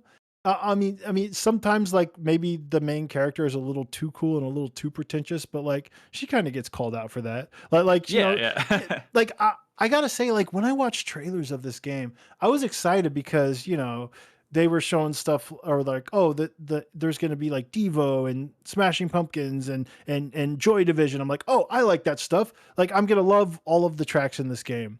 But I was surprised by like how many like deep cuts there were, or like her music tastes are very hipster, but they're hipster for a person of that time period. So when she goes back and like references like older and older songs, um, it's not always like, because the further I go back, then like the less hipster my tastes are, right? Does that make sense? Like the stuff you listen to in like college is way more hipster than the stuff you were listening to like at like in high school or like in middle school or whatever, right? So like when I was that age, pre-college, that the main character wouldn't listen to because it's too like mainstream, right? Like she makes fun of some of the music probably that I was listening to when I was that age, because you'd have to be like a hipster already, you know, in high school to like some of this music or to know some of this music. So I was surprised by like, you know, at least maybe like half of the tracks I actually never heard before, where I couldn't place, which was surprising to me because I thought this was going to be like nostalgia bait. Like I'm going to know all these songs top to bottom, but you know, I didn't, but that was kind of cool. I liked it because the character explained the music and why she thought it fit and why it was the perfect track. And that was cool. Yeah. I mean, it's definitely like, I feel like, because for me, honestly, like I would say about 80% of this soundtrack I had never heard before. I may not be the most, I mean, because it wasn't like the stuff that was blowing up the radio constantly in that era. And it's not like the era was like so narrowed down and specific. In fact, they never tell you explicitly when this game takes place. They make references because it to doesn't things. take place in a very specific time. The director has said like in an interview that he's trying to like capture a vibe, not like a very specific year or anything. And I've seen a lot of people like try to jump on the game for that, being like, well, this game takes place in the 90s and this song didn't come out until like 2001 or something like that. But that's like, I don't think that was I think you're missing the point. I don't think that matters. I agree.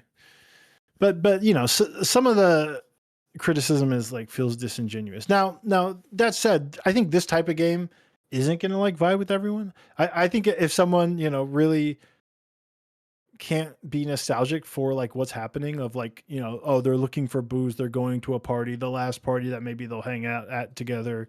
Like, you know, I wasn't like going to like parties constantly in high school. That wasn't really my vibe. You know, I was on the debate team, but like sometimes you feel nostalgic for things that you don't even experience. Yeah. I mean, I definitely got that because this was not reminiscent of my vibe really well. It's like something can be nostalgic, even if it's not very specifically nostalgic to your I think it speaks to the characters too, because I personally like all the characters, even if I didn't like all of the characters, you know what I mean? Like, I think they were all well written and well acted, and the things they're going through that kind of create the drama of the story are actually really well conceived. Like one of the characters is her dad is a cop, and like he is very overbearing, overprotective father. So like on their last night together, potentially before they all go their separate ways, like he is throwing this huge wrench in their plans, and then that kind of threatens the whole thing to blow up. Which isn't like that far from like a Life is Strange sort of character or interaction. But I mean, the truth is, this game I think carries a lot on. It's just like it's very stylish. It's very polished. Yeah. The music is very good, and like the performances are. Like, I think it's a better written game than maybe your typical Life is Strange, but it's not like written in a way that was obvious to me. Like the things they're saying are like kind of poetic, but like in an intentional way. Like, I don't think teenagers actually talk the way that these kids talk, but like it's you know, they're saying like the things they're saying almost might be like, they almost sound like they would come out of like they would be lyrics in a song almost. Yeah. Like a teenager Which is fitting. yeah, it's fitting, I guess. Yeah. Like, but it certainly seems intentional, right? Yeah. But yeah, I feel like there's going to be a fair amount of people who are going to be like, well, it's not even much of a game. This could have just been a movie. And like to their point, I think they said something about they're even going to be hosting like they're going to be screening this like a movie or something. Oh yeah, I saw that. Sure. I saw that. Which is fine, but like I do think there is something to be said about like kind of like the value. There is value in like being able to kind of like walk around and live in the space as the story is being told. And I don't know. I didn't. It's not. I think some of these Telltale style games can be like quite boring to play. Like, in fact, historically, I've always made Malia play them because I can't stand like walking around and clicking on 50 different things. Here, it's like way pared down, and you're like zoomed off to these vignettes like pretty quickly. They're fun. They're fun, and they're not very like deep or anything. There was the rock skipping though. You can play that for like, dude, I did so much rock skipping. There's a lot of like, I would, because it was like sort of a shooting gallery style thing that isn't obvious if you're not actually trying to like hit things during the rock skipping. But as you do, more things will like sprout out of the water, and it just becomes like a cool shooting gallery. I wish they did more stuff like that, to be honest, because that was sort of fun. And I was always kind of like looking for in these scenes where you could press a button to move on. Like, is there more to do here? But I think it was just like kind of a one-off with the rock skipping. It was pretty fun though. Dude, I will say this at the end of the day, like there's so many moments in this game that I want to just blurt out right now and be like, oh my God, this is going to be one of my favorite moments of the year. Just because it made me smile or made me laugh. But yeah, it is kind of the whole thing. But like but there are moments that like I don't want to spoil for people because they're just too funny. They're too wild. I already know what you're saying. I will say a lot of what works for me in this game, like they had similar sort of vignettes in that game Consume Me that I played last year. I mean, like granted the aesthetic was more like WarioWare kind of like cartoony than this game, but like it was a similar sort of like sense of comedy, and they really captured it well in that game as well, of like first date kind of stuff and you know, dinner with the parent kind of stuff. Oh, and you know, you said first date and it reminded me of the tongue. Yeah. They did something very similar in Consume Me actually, like a way to represent like the awkward physicality of a teenage physical interaction for the first. You know what I mean? Like it's It was Saturday morning and I wasn't fully awake yet when I hit the tongue sequence, and I wasn't quite ready for it. It's something. It's funny. I like it. I recommend this game a lot. I pulled up some like quotes from the game so I can give an example of what I'm talking about. This is a quote from the game from one of the characters. This year, I want to ride a flaming stallion of delinquency. Yeah. Like no one talks like that, right? But you know, I love that moment though. Yeah, that's cool, man. It reminds me of like Dazed and Confused, kind of like, truthfully, which is honestly one of my favorite movies. I mean, I love Richard Linklater and I love that movie. But yeah, I vibed with it. I liked it. Cool. If you're here for the vibes, it's there. All right, we can move on. Chris Davis, to throw it over to you and switch gears to something completely different. Very, very, very different. You said you have opinions. I have opinions, and when I say that, I usually have negative opinions, and I'm not bucking the trend and saying that I have negative opinions about what I'm about to talk about. I played through the new DLC mode for Resident Evil 9. It's called Leon Must Die Forever. You have cat ears on? Those are wolf ears, sir, and he has a wolf tail because he's in wolf mode, and is it like there's an audience or? out there for that, as we are both well aware. It is a butt plug, right? Let's not judge. Let's not judge. You know, I'm not judging. I just want to know. I'm not going to find out. I don't know. The only furry tails we will accept around here are butt plug tails. Chris Davis. Okay. Well, that's news to me, but thank you for informing me. This is from what I gather, it's heavily inspired by the original version of the mercenary mode from the first Resident Evil games.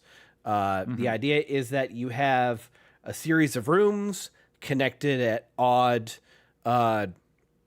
disconnected doorways. So the maps aren't the same as in the base games. What you're saying? Well, hang on. I'm setting it up here. So in those original things, they were just disconnected rooms. You killed enemies and you tried to get to the end or build up as much time as you could as you were killing enemies. This is kind of that, but you are playing through a lot of the areas that Leon specifically has access in the base campaign, and it's all time based. So, mercenaries. You're using a lot of words to say they brought back mercenaries, which is exciting. It's not like the mercenaries we know and like is the thing. Because you're not building up combos, you're not having infinite enemies spawn in an area. It is a roguelike mode, to where you spawn in, you have weak weapons, you kill enemies to get cash to spend on perks and stuff like that. You find weapons off of enemies as random spawns. You face harder enemies they spawn in random places, the enemies.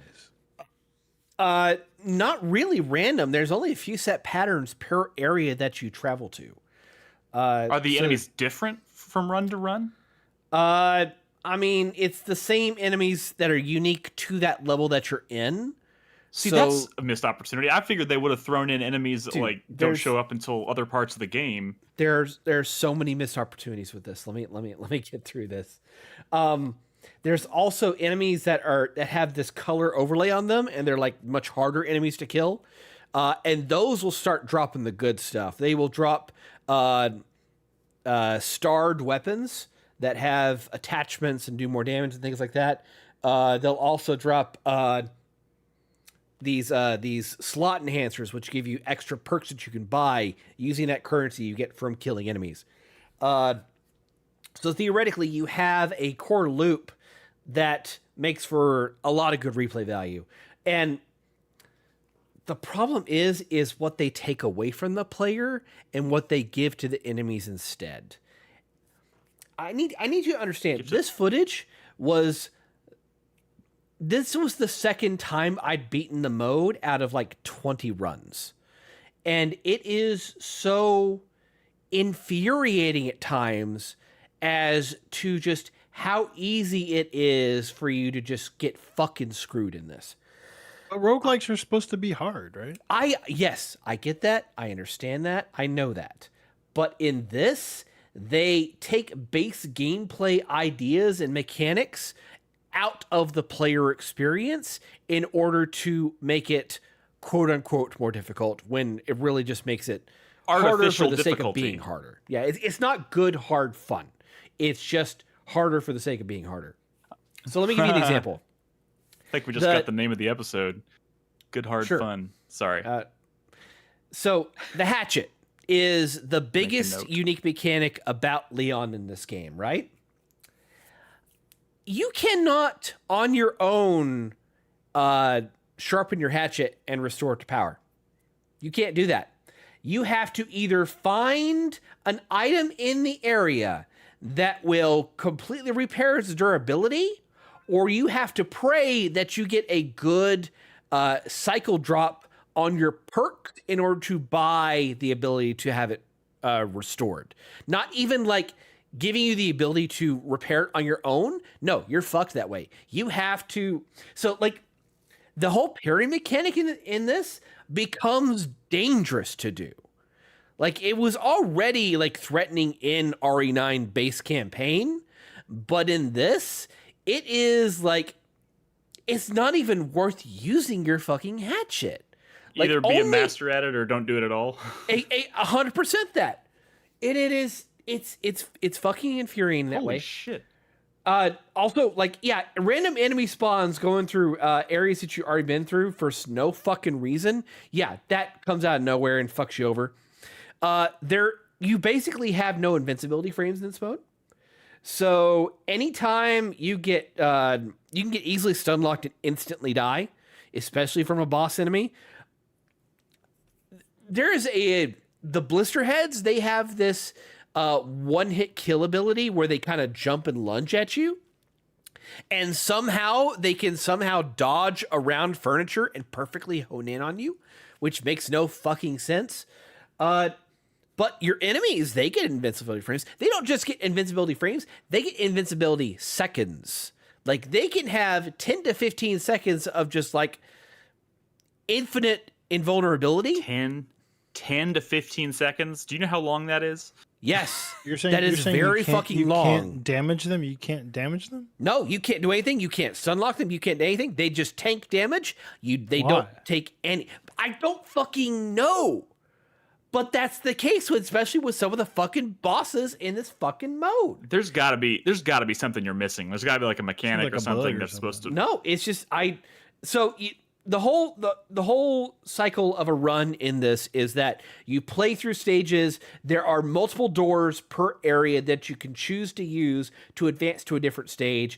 Each one has slightly harder enemies, or they have a different boss encounter or things like that. They will split areas in Leon's main campaign up. Like the Raccoon City exploration thing is actually two different segments, two different levels instead of one. The care center here is two different areas as well. But they don't even like keep half of Leon's areas to explore, in my opinion. Like there's no level for the police station, for example. There's no level for going. I can tell you why they did that, because the police station in the base game, as cool as it was very limited. You say that, but one of the first areas you can go to is that first combat sequence in the care center with Leon, where you encountered the zombie with the chainsaw for the first time. That small room, that's an entire fucking level. Maybe it'll be DLC. That's the only logical explanation I have for that. This is DLC. What do you... more DLC. Yeah, but we already know they're working on an expansion for the game. It's supposed to be about Chris's squad again, but surely they're going to add that in here, because as is, like, I would not recommend this mode to anyone. This looks like that it sucks because they're so spongy. That's what makes this seem lame. So fucking spongy. It is infuriating at times just how much ammo I have to dump into a even like mid-tier enemy. The zombies that are the soldiers in Raccoon City, like, they take so much ammo to kill. Unless you have like a sniper rifle on hand to do headshots, like, you're tanking upwards of probably 150, 200 machine gun bullets to kill one. Your 30 or 40 handgun bullets, shotgun rounds, like a dozen of them. Like, it can be insane. My like first impulse hearing you say this and like looking at the footage and everything, it just kind of reminds me of, like, even though this is kind of, this mode is bringing back a mode that was made popular in like Resident Evil 4. More the action oriented Resident Evils, right? Like Resident Evil 4. Yeah. And the actual game, like the core game of Resident Evil Requiem, was built more around like there weren't this many enemies usually in any stage of the game. In the main campaign, they were more spaced out, and therefore like enemies being a little spongier wasn't a big deal, wasn't as big of a deal because you were like there were less of them, and most encounters were like one, maybe two enemies until maybe later parts of the game. But like here, they're just they're not changing, they're not tweaking the experience, but they're throwing way more at you without. They're not even remotely rebalancing. tweaking it. Like, here's the thing: is that there's so much of this that hints that they were trying to do as cheap a job as possible in developing this, because all of the Grace item spawns are exactly where they are. You just can't pick them up. You can see them, except for like some very minor, small amounts of ammo. Like there's a room where you find some handgun bolts, and there's exactly 2 handgun bolts for you to pick up. What the fuck use is that in this mode? You just decided not to go through, put the effort. The other thing is that they kept all of Leon's canned story voice lines in here playing for no fucking reason. It doesn't make any sense at all. Like I get banter against an enemy boss. I don't get like playing through the streets of of Renwood, that city you go to for the first Leon combat encounter, and having it always start with him having that exact same banter with Sherry. So it's like they didn't even bother to like remove the context that no longer exists. No, in this mode. Yeah, they absolutely did not. But again, it's so glaring how much is missing. Like so much Raccoon City is missing. They're missing the Titan spinner battle. They are missing areas. They are missing half of the fucking arc. Like if they could just take the Grace areas and let you play through those as Leon, like that would be so much better. It had just the problem is those portions of the game were designed for a character that wasn't as combat focused. Yes, I agree with you there. But I feel like you would have felt that. The level spaces that are available in there, like they could just populate those with enemies, and that would satisfy the need. Like the whole sequence in the arc with Grace and all the fucking liquors, that's a huge area, relatively speaking. Yeah, that would be perfect for Leon to go play and do. Or even like half of all the Leon level design in there is not a playable area in this mode. Like when Leon starts fighting the liquors, I would have to imagine that it is eventually going to be, to Brad's point, it's probably going to be more DLC. They're probably going to God, I would hope rake so. us across the coals for paid content on this. But it's also just kind of perplexing because we know they can make these modes. Yeah. Well, you have to. I just showed it in the footage. You have to buy the ability to get invincibility frames. What? I mean, whatever. It's a roguelike. I mean, I get it, I guess. Yeah, but so buy it. It's just that's what you want. It's. I mean, you have to get it on a random drop though. Like you have to shuffle through and hope you get it. Like it is immensely useful once you discover it, but it is a rare drop, and without it, your run is basically dead. Especially when you fight the final bosses of the game. I don't know. Well, hey, at least the campaign sounds like we really should good. pass On this right now. When the expansion comes out, and if this mode gets treatment, play it, because I think there's something great that could be here, and I love the concept of this in theory, but the execution fucking infuriates me. Okay. Combo system is wild. There's no combo system. There's no combo system. You're not even doing this for a score. You're doing it to advance to the next level and get as upgraded an item as possible so you can take on literally the final boss of the game. It really is just a roguelike mode. It really isn't Mercenaries. But, you know, it's kind of interesting. It's Mercenaries light, but also done poorly. Yeah. All right. Well, like I said, the campaign's still pretty good, so... It's a good campaign, yes. Yes. Great campaign, even some might say. Yeah. I will say. I mean, you played it 5 times, so I did. That's true. But I do that for all the modern Resident Evil because I always want to unlock all that content and eventually do a run where I just have a fucking infinite ammo rocket launcher because I can. You're a sicko. I will say one fun thing is the perks in this. There is a perk that is every single time you melee attack an enemy, it sets them on fire. And so if you time that right, you can have an enemy set other enemies on fire. Sweet. And that's just fun. I like the sound of that. All right. I'm just going to stick to Let It Die. You can Bradley. Yes. We've reached the second segment. Moon Sigil Atlas. We're officially in the second segment now. Woo, woo. Second segment energy. Oh, it's a card game? Let's move on. First segment. Yeah. One segment show, second segment energy. Here we go. Who likes card games? No one. You do. That's for sure. I don't know. I mean, y'all don't play deck builders, right? But I mean, y'all only don't. Chris Davis has dabbled in it more than I have. I mean, has he? Yeah. Didn't he? I mean, didn't he What just deck play builder did he play? Vampire Crawler? Is that not a deck builder? That's a deck builder. Okay. Yeah, sort of. Yeah, sure. Kinda. Yeah. This is a demo. Well, I mean, it's not, the game's out soon, but the demo is extensive.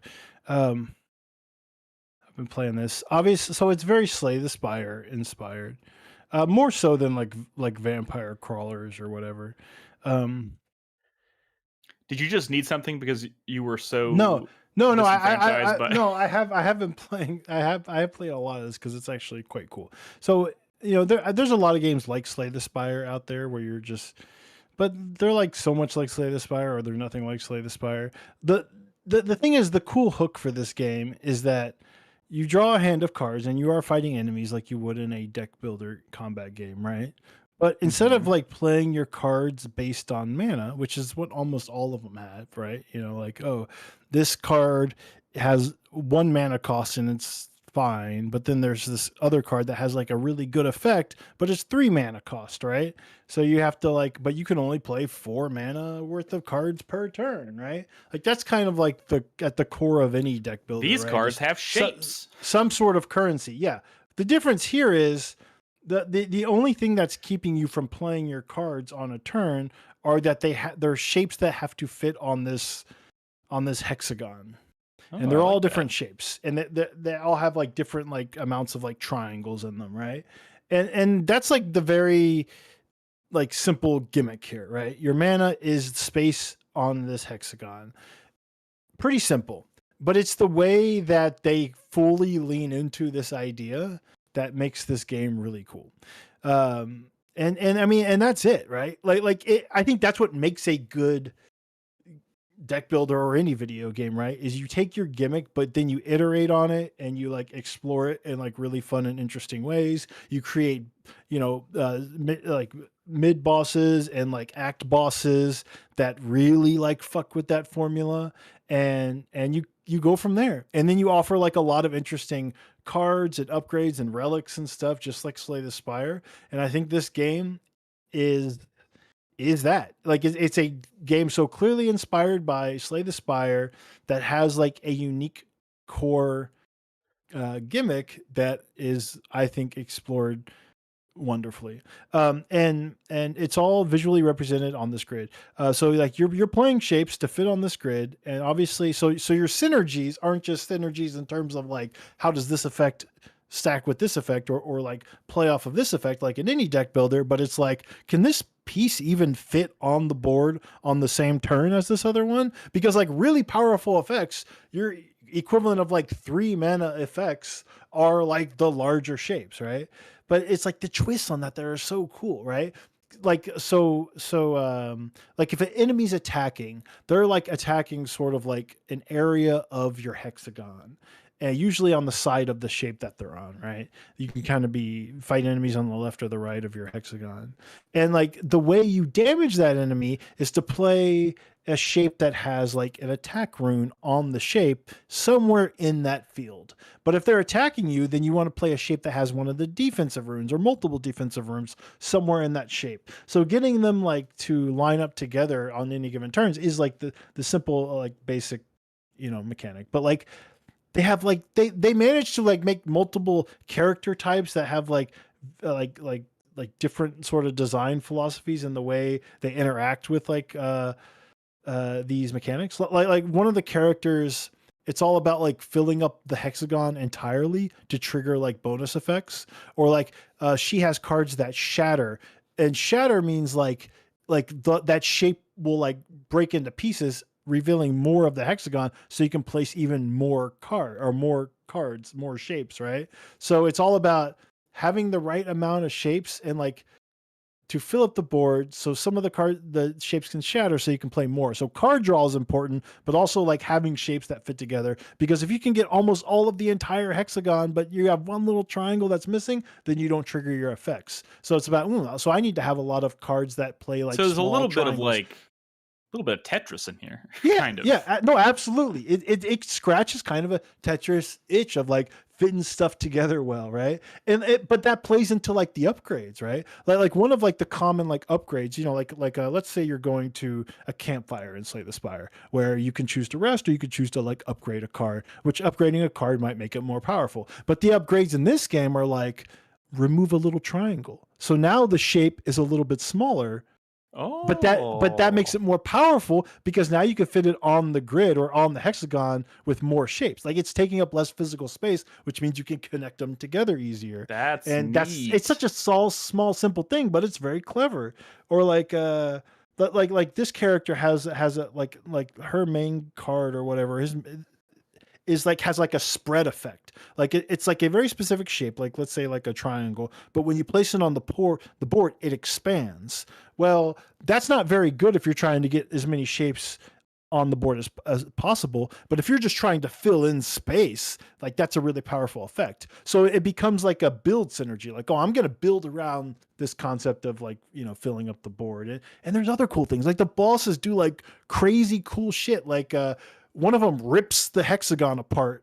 And now you have to like fill in these like block and attack in these very specific fields, but like you're very much more limited on how you could fit pieces on the board. Or another one has this mechanic where it has a very small, narrow like field on the board where you could actually block and attack it. But then every turn it generates like a triangle that you can place on the board that lets you like rotate the entire grid around. So it's all about, I'm gonna fill in that thing with block, and then I'm gonna rotate the hexagon, and I'm going to fill it in again, and then I'm going to rotate it again and fill it in again. It's just like a lot of really cool, like clever ideas. As somebody had a cool idea, and then they spent like months and months and months coming up with clever ways to expand on that. It feels like a very tactile. Yeah, it feels good. Builder. Placing shapes feels good in this game. And I think that's important, right? You can't make a game where you're placing shapes and the shapes don't feel good, but there's just the right amount of like good sound effects and like screen shake when you like slap a shape on the board. Like that stuff is important. I think this game kind of nails it. Now, the downside is that, you think of a game like, you go all the way back to like Magic the Gathering, right? Like cool art is part of it, right? And I know people like make fun of Slay the Spire, but like some people like the art in Slay the Spire or the beta art in Slay the Spire. And very quickly at a glance, you could tell what a card is if you've played it for hundreds of hours like me, right? By just looking at the art. But here, the art, like the cards shapes don't look very fancy, right? There are still like uncommons and rares and stuff and like cool effects, but you kind of have to like read those effects. It's hard to like at a glance know what a card is, because they're all just various like triangles stuck together. So like if there's anything that's like maybe kind of going against like the mass appeal of the game, is that it doesn't have that. But like I think the game looks very nice. I like the way the enemies look. They look like sort of constellations in space. It has a nice look to it. But the card art itself is like pretty unexciting. Pretty bare bones. But that doesn't mean like it's not accomplishing what it's trying to accomplish. I think it's accomplishing that like extremely well. Boss fights and mini bosses, like they'll put like little effects on the field that will punish you like if you don't overlap all of these like blobs during your turn, something really bad's going to happen. Or you could, if you overlap with any of these that the boss just played down on the field, bad shit's going to happen. So it's like a cool way of keeping you on your toes of like limiting the way and where and how many shapes you can place on the board. It's good. It comes out at the end of the month, I think. And this is just the demo, but I played a bunch of the demo and I'm probably going to pick it up when the game comes out 1.0 at the end of the month, and I'm probably not going to broadcast to the Discord that I bought it all for y'all. But it will. We'll know though. We'll know. Yeah. So if you like Slay the Spire or deck builders, check it out. There's a demo. Or Tetris, it's really cool. Or Tetris even, or shapes. If you like shapes, do you like shapes? Geometry. I love shapes. Bog Noise, I'm almost certain it probably has. Well, I mean, you're kind of looking at one that didn't want to be sued, I suppose. But like, I'm sure it exists. I'm sure Tetris, Slay the Spire exists. I'm sure Tetris, Balatro exists. I'm sure Tetris, everything exists. How about a Tetroidvania, though? Have we ever seen one of those? You can rotate the world. Actually, we have. We have? But, you know, there's also Bob's game. But, you know, it's cool. It's cool. Yeah. And also, if you like, you know, shape games, you could also play Sectori. Everyone should play Sectori.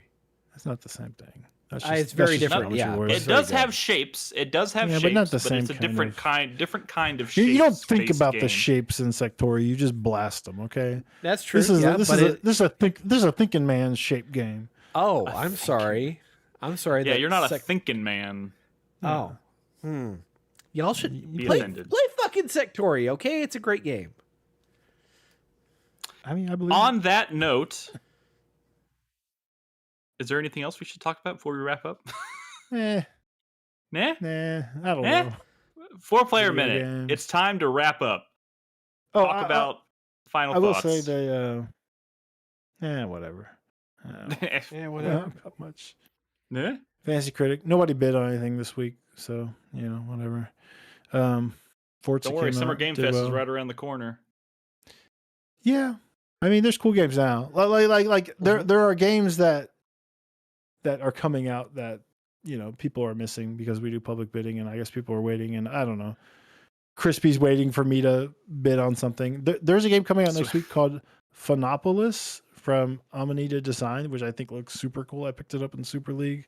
I don't know what it's going to score, but it looks amazing. I think we've watched trailers of it. Phonopolis with the PH. I'm glad no one bid on that, but I don't expect, like, it was only going to get stolen by Crispy if I bid on it, so I didn't bid on it. So I don't know. Maybe Ed would have taken it too, but I like Amanita Design. You might know them from like Machinarium or whatever. Botanicula, maybe. Anybody? Botanicula? Any Chuchel fans here? No, I do remember Machinarium though. Oh, there you go. Yeah. Okay. All right. Final thoughts for the night, Brad. Get us started. I don't know if I have any, man. Oh, come on. You have Circle thoughts. Back. Circle back to me. Chris Davis. There's only 3 of us. Chris Davis. Start. All right, fine, I'll go. No, fuck you. I'll go. Oh, God, there it is.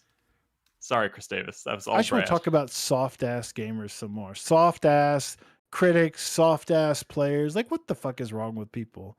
Like, seriously. Hard games are memorable. Because I made this rant, like, before the podcast, right? When we were doing trailer talk. You did. I don't know. Do we hit a tipping point? You know, the era of Dark Souls is past us. Is this Miyazaki's fault for not bringing back Bloodborne? Now we're anti hard games. I don't get it. No, I mean, it's just one of those things. Like everything comes in, like, everything comes back around full circle. There are people out there who think Silksong is a disappointment because it was too hard, and I'm like, I don't like these people. I don't want to know these people. Who are these people? Like, if Silksong was not hard, we'd probably struggle to distinguish it from Hollow Knight. I mean, maybe that's not true, but like think about Hades. And that in and of itself is crazy right? to say, because Hollow Knight also was hard.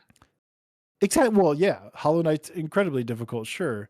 And so was Silksong, but I mean, like think about Hades, right? Hades was a game. Hades 2 is a good game. But to me, that's an example of like the edges were sanded down a little too much. You know what I mean? It went down too smooth. They made on more the actual Hades. podcast, you have not yet said what sparked this thought about soft. Oh, so there was Gamers. preview coverage of Mina the Hollower that came out, and there was like more than one outlet complaining about it being like hard or frustrating, or it's like a Souls game. There's like corpse runs and stuff, and which is silly to me. I mean, Yacht Club makes like old retro style inspired games. I mean, Shovel Knight was inspired by Mega Man, which is a historically hard series. This is very much has a lot of Souls influence and Castlevania influence, which are hard franchises. So I don't know, maybe people were not expecting that, you know, but even like Pipistrello is not an easy game. You know, that game can be quite challenging at times. So I think that makes games better and more memorable. I'm not saying they should be like bad hard. I mean, what games are bad hard? I don't even know. But like most of the games that I would that are this hard is like that a I've well like pushed designed, through. refined experience. I mean, like pushing through a hard game usually implies that the game is hard but well designed, and two, it's going to be memorable. If a game is hard but not in a satisfying way, it's failed. But like that's not Silksong. That's not going to be Mina the Hollower. Like, what are you talking about? No, I Not really Elden don't Ring. believe that. Like, I can't think of the last game I played that was like too hard and bad. Bognoise has. I'm glad he mentioned this. Bognoise says Karen was actually pretty hard, but it worked. If like, Karen was easy, so satisfying. then we would have. It would have been. If Karen was easy, then it would have been that fucking. Karen made my fucking my palms sweat while playing it. What was the Karen game from a couple of years? Jusant. Jusant. It would be fucking Jusant, which was way too sleepy for me. Honestly, I couldn't do it. It was a sleepy ass game because it was like not hard enough. It needs to be hard because, I mean, whatever. Yeah, Karen's great. One of the best games of the year so far, for sure. Man. Same with Slay the Spire. Like people are online complaining that like bosses and stuff are too hard, and I'm like, bitch, you would not be here if Slay the Spire wasn't hard. No one would care about Slay the Spire if it wasn't hard. There's been countless deck builders that are just too easy and forgettable, or just they don't push back enough. Slay the Spire is good because it's well designed and it pushes the fuck back. And if you want to get good at Slay the Spire, you need to get good at deck building, which is the whole fucking point of the genre. If you're losing, make a better deck. It's good because it's hard. I mean, to be good, it needs to be hard, I should say. Oh, yeah, he likes it hard. You hear it first. To be good, it needs to be hard. To be good, it needs to be hard. In your ass or in your Steam Deck. You know what I mean? As long as it's ribbed for his pleasure. Fair. All right. The Steam Deck it does have kind of a ribbed like quality to it, I'd say, you know. The Steam Deck? Yeah. It's got some texture to it. Sure. I mean, I don't think you want to be sticking it in your ass. I have a You have a butt plug? A protector on it. Oh, yeah. So you can stick it in your ass is what you're saying. No, it's sorry. We're going off the rails here a little bit. Chris Davis, we're passing it over to you. It's your turn now. Yeah. Final thoughts. Final thought is so you know how I like to play weird mod things that come out every now and then. A weird mod thing came out this week, and I'm surprised it hasn't been taken down by Nintendo yet. It is called Dusklight. It is a emulated or recompilated, I'm not certain, project for Twilight Princess that uses the GameCube the dump to basically make it run 16:9, full 60 frames per second. You can import texture packs so you can do character mods and different skins and stuff like that. And basically fixes a bunch of different things. A lot of quality of life things, like making that top thing spin and travel so much faster than it could before. So it's actually fucking useful and traversal. And it made me realize that, like, I have not played Twilight Princess since it first came out. Dude, And Twilight Princess is one of those games I was like, it's an amazing Zelda game, and I've only played it once. And if Nintendo is never going to give us Twilight Princess HD, then they did. They literally did. Yeah, they did for the Wii U, but that was also like, what was that? It's trapped. 12 years ago at this point? I refuse to plug in my Wii U, goddammit. Give me the Wind Waker HD. I'm not buying a Wii U to play a GameCube game. I have both of those games, but I to just emulate it. That's why I'm saying I'm going to download this Dusklight thing before it gets taken down by Nintendo and see if I can get this thing working.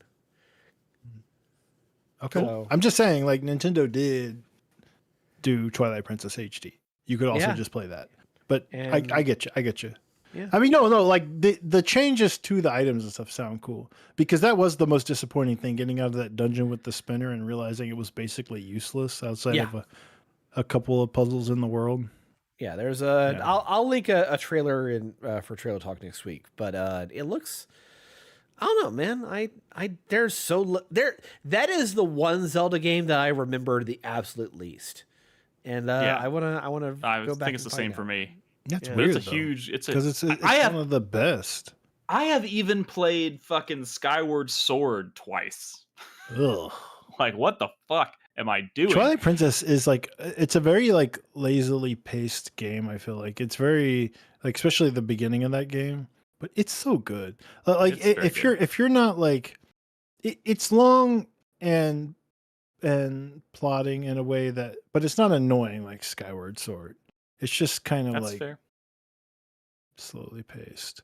But it's fucking good. It still has maybe the best dungeons of any 3D Zelda. And I don't know, just like memorable dungeons and bosses, and maybe still the best final fight with Ganon, most memorable to me, I think. I don't even remember it. Like that in that Hall of Armor, I think it was. I mean, what are you talking about? What are you all talking? I mean, you just said you don't remember it. Yeah, no, but I'm saying then, you know, you with Zelda on horseback and you're in Hyrule Field and she's shooting arrows and and then you get the one-on-one with Ganondorf. Like it's not just Ganon. I don't remember the I forgot about. I forgot about that. That's pretty cool. I need to play that game again. And then we are both on horseback with Zelda riding shotgun. Really? I remember it now. All right. My final thoughts for the week. Let's see. I don't really know where to start. I finished Mixtape, and then I immediately started up Monster Hunter Stories 3 because it's in our. What? Yeah, weird. I know. I mean, cool. I guess that's the benefit of a library, but yeah, I'm taking advantage of the shared library, and I mean, I'm still pretty early. I'm like 2.5, 3 hours into it at this point. And I just love the kind of like the world and the presentation of this game. Yeah. I'm still like trying to wrap my head around the combat system. Because I feel like I plug in like one command and then all of a sudden like 8 things happen, and I'm like, because it's like everybody in your team does their own thing without any input from you. Well, there's more to it than that. Actually, you do have some control over stuff like that. Yeah, I see. You always have a partner who also has their own monster, but it is. So I played the previous game, so it's not confusing to me. But even then, you have to like. I would recommend just like a quick like beginner's guide on that kind of explains the combat. I might do a because over the years they've deepened it. A stream would work. Yeah, I might do a stream where maybe you or Crispy come. Oh, dude, show me the ropes. I'd love to. I've played like 80 hours of that game already. Because that game is stunning. You don't have to play like this is a game that you could like just blast through the main story in like, I don't know, like 25 hours maybe, or you could play the game for like 125 hours. There's so much in that game to do if that's what you're looking for, and it can get really addictive if you are. But like you need to understand like the core combat system and like the tells and stuff to look for. But it's good. You need to, like any Monster Hunter experience, you need a little bit of a of a guide to kinda... that's my final thought for the week then is expect a stream from me in the not too distant future, where hopefully I can get Brad and or Crispy in there to kind of give me some pointers and stuff like that, because that game is really fucking cool. Also runs really well on a Steam Deck.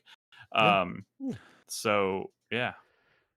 Also, Saros is still going really well. I'm making progress in that slowly but surely. Game is so sick, and like I know I said it last week, but man, that game feels so fucking good. Like just game feel wise. Oh my god. All right, guys, that shout out to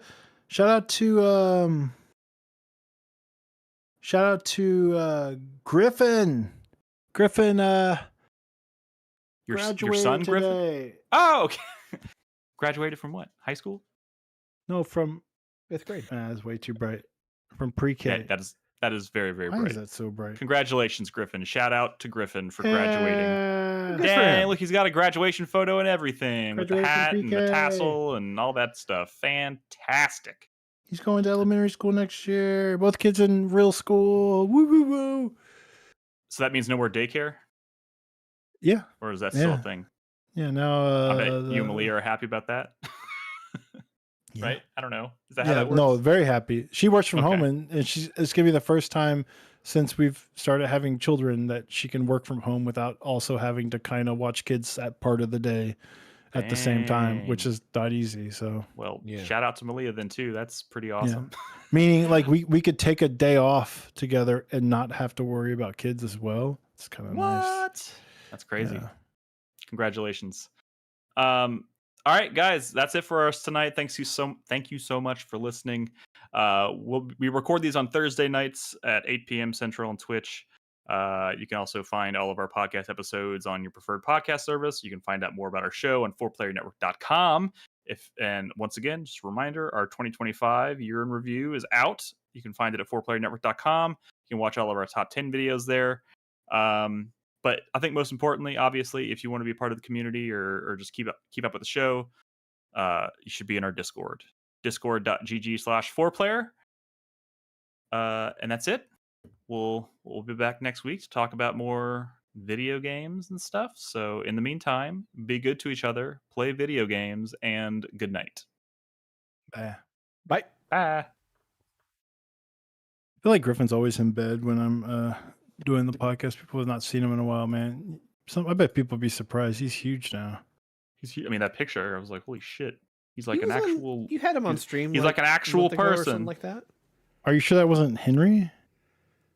Oh, yeah. Sorry. I was thinking Henry. Oh, yeah. Henry didn't want to say much. Yeah, he's just his own... Yeah, Henry is especially, like, enormous. But Griffin got the kindness award. They all got awards. Nice. I'm glad he's nice at school because, man, he's a grump at home. That is not the case here. Don't forget to export your file. I noticed Brad hasn't asked me what episode number it is, which makes me nervous. Yeah, but that just means I'm not deleting the previous episodes off my desktop. You see, if I delete them all, I can't just look at the previous one to number it. Good point. Dude, it was so funny, dude. I think I posted this in our Discord, but the interaction was so funny because it was the natural interaction from Game of Thrones where there's somebody in the fantasy critic community and one of the other Super League divisions that also drafted or bid on Star Fox, which became ineligible, which no one can get rid of, and they have to hold the 70. It's very unfair. There's a lot of debate about it, but it did not go our way. So now everyone's like, fine, I'm going to fucking beat you with a 70 then, bitch. You know, like everyone's just like, either they're still upset or they're just like, they've accepted. They're like, the world's not actually ending. I can still do this. But one dude said, he said, I'll wear it like a badge of honor. You know, I'll let me find the exact quote. And it was a Cersei quote from Game of Thrones. Oh, I remember that. I'll wear this as a badge of honor.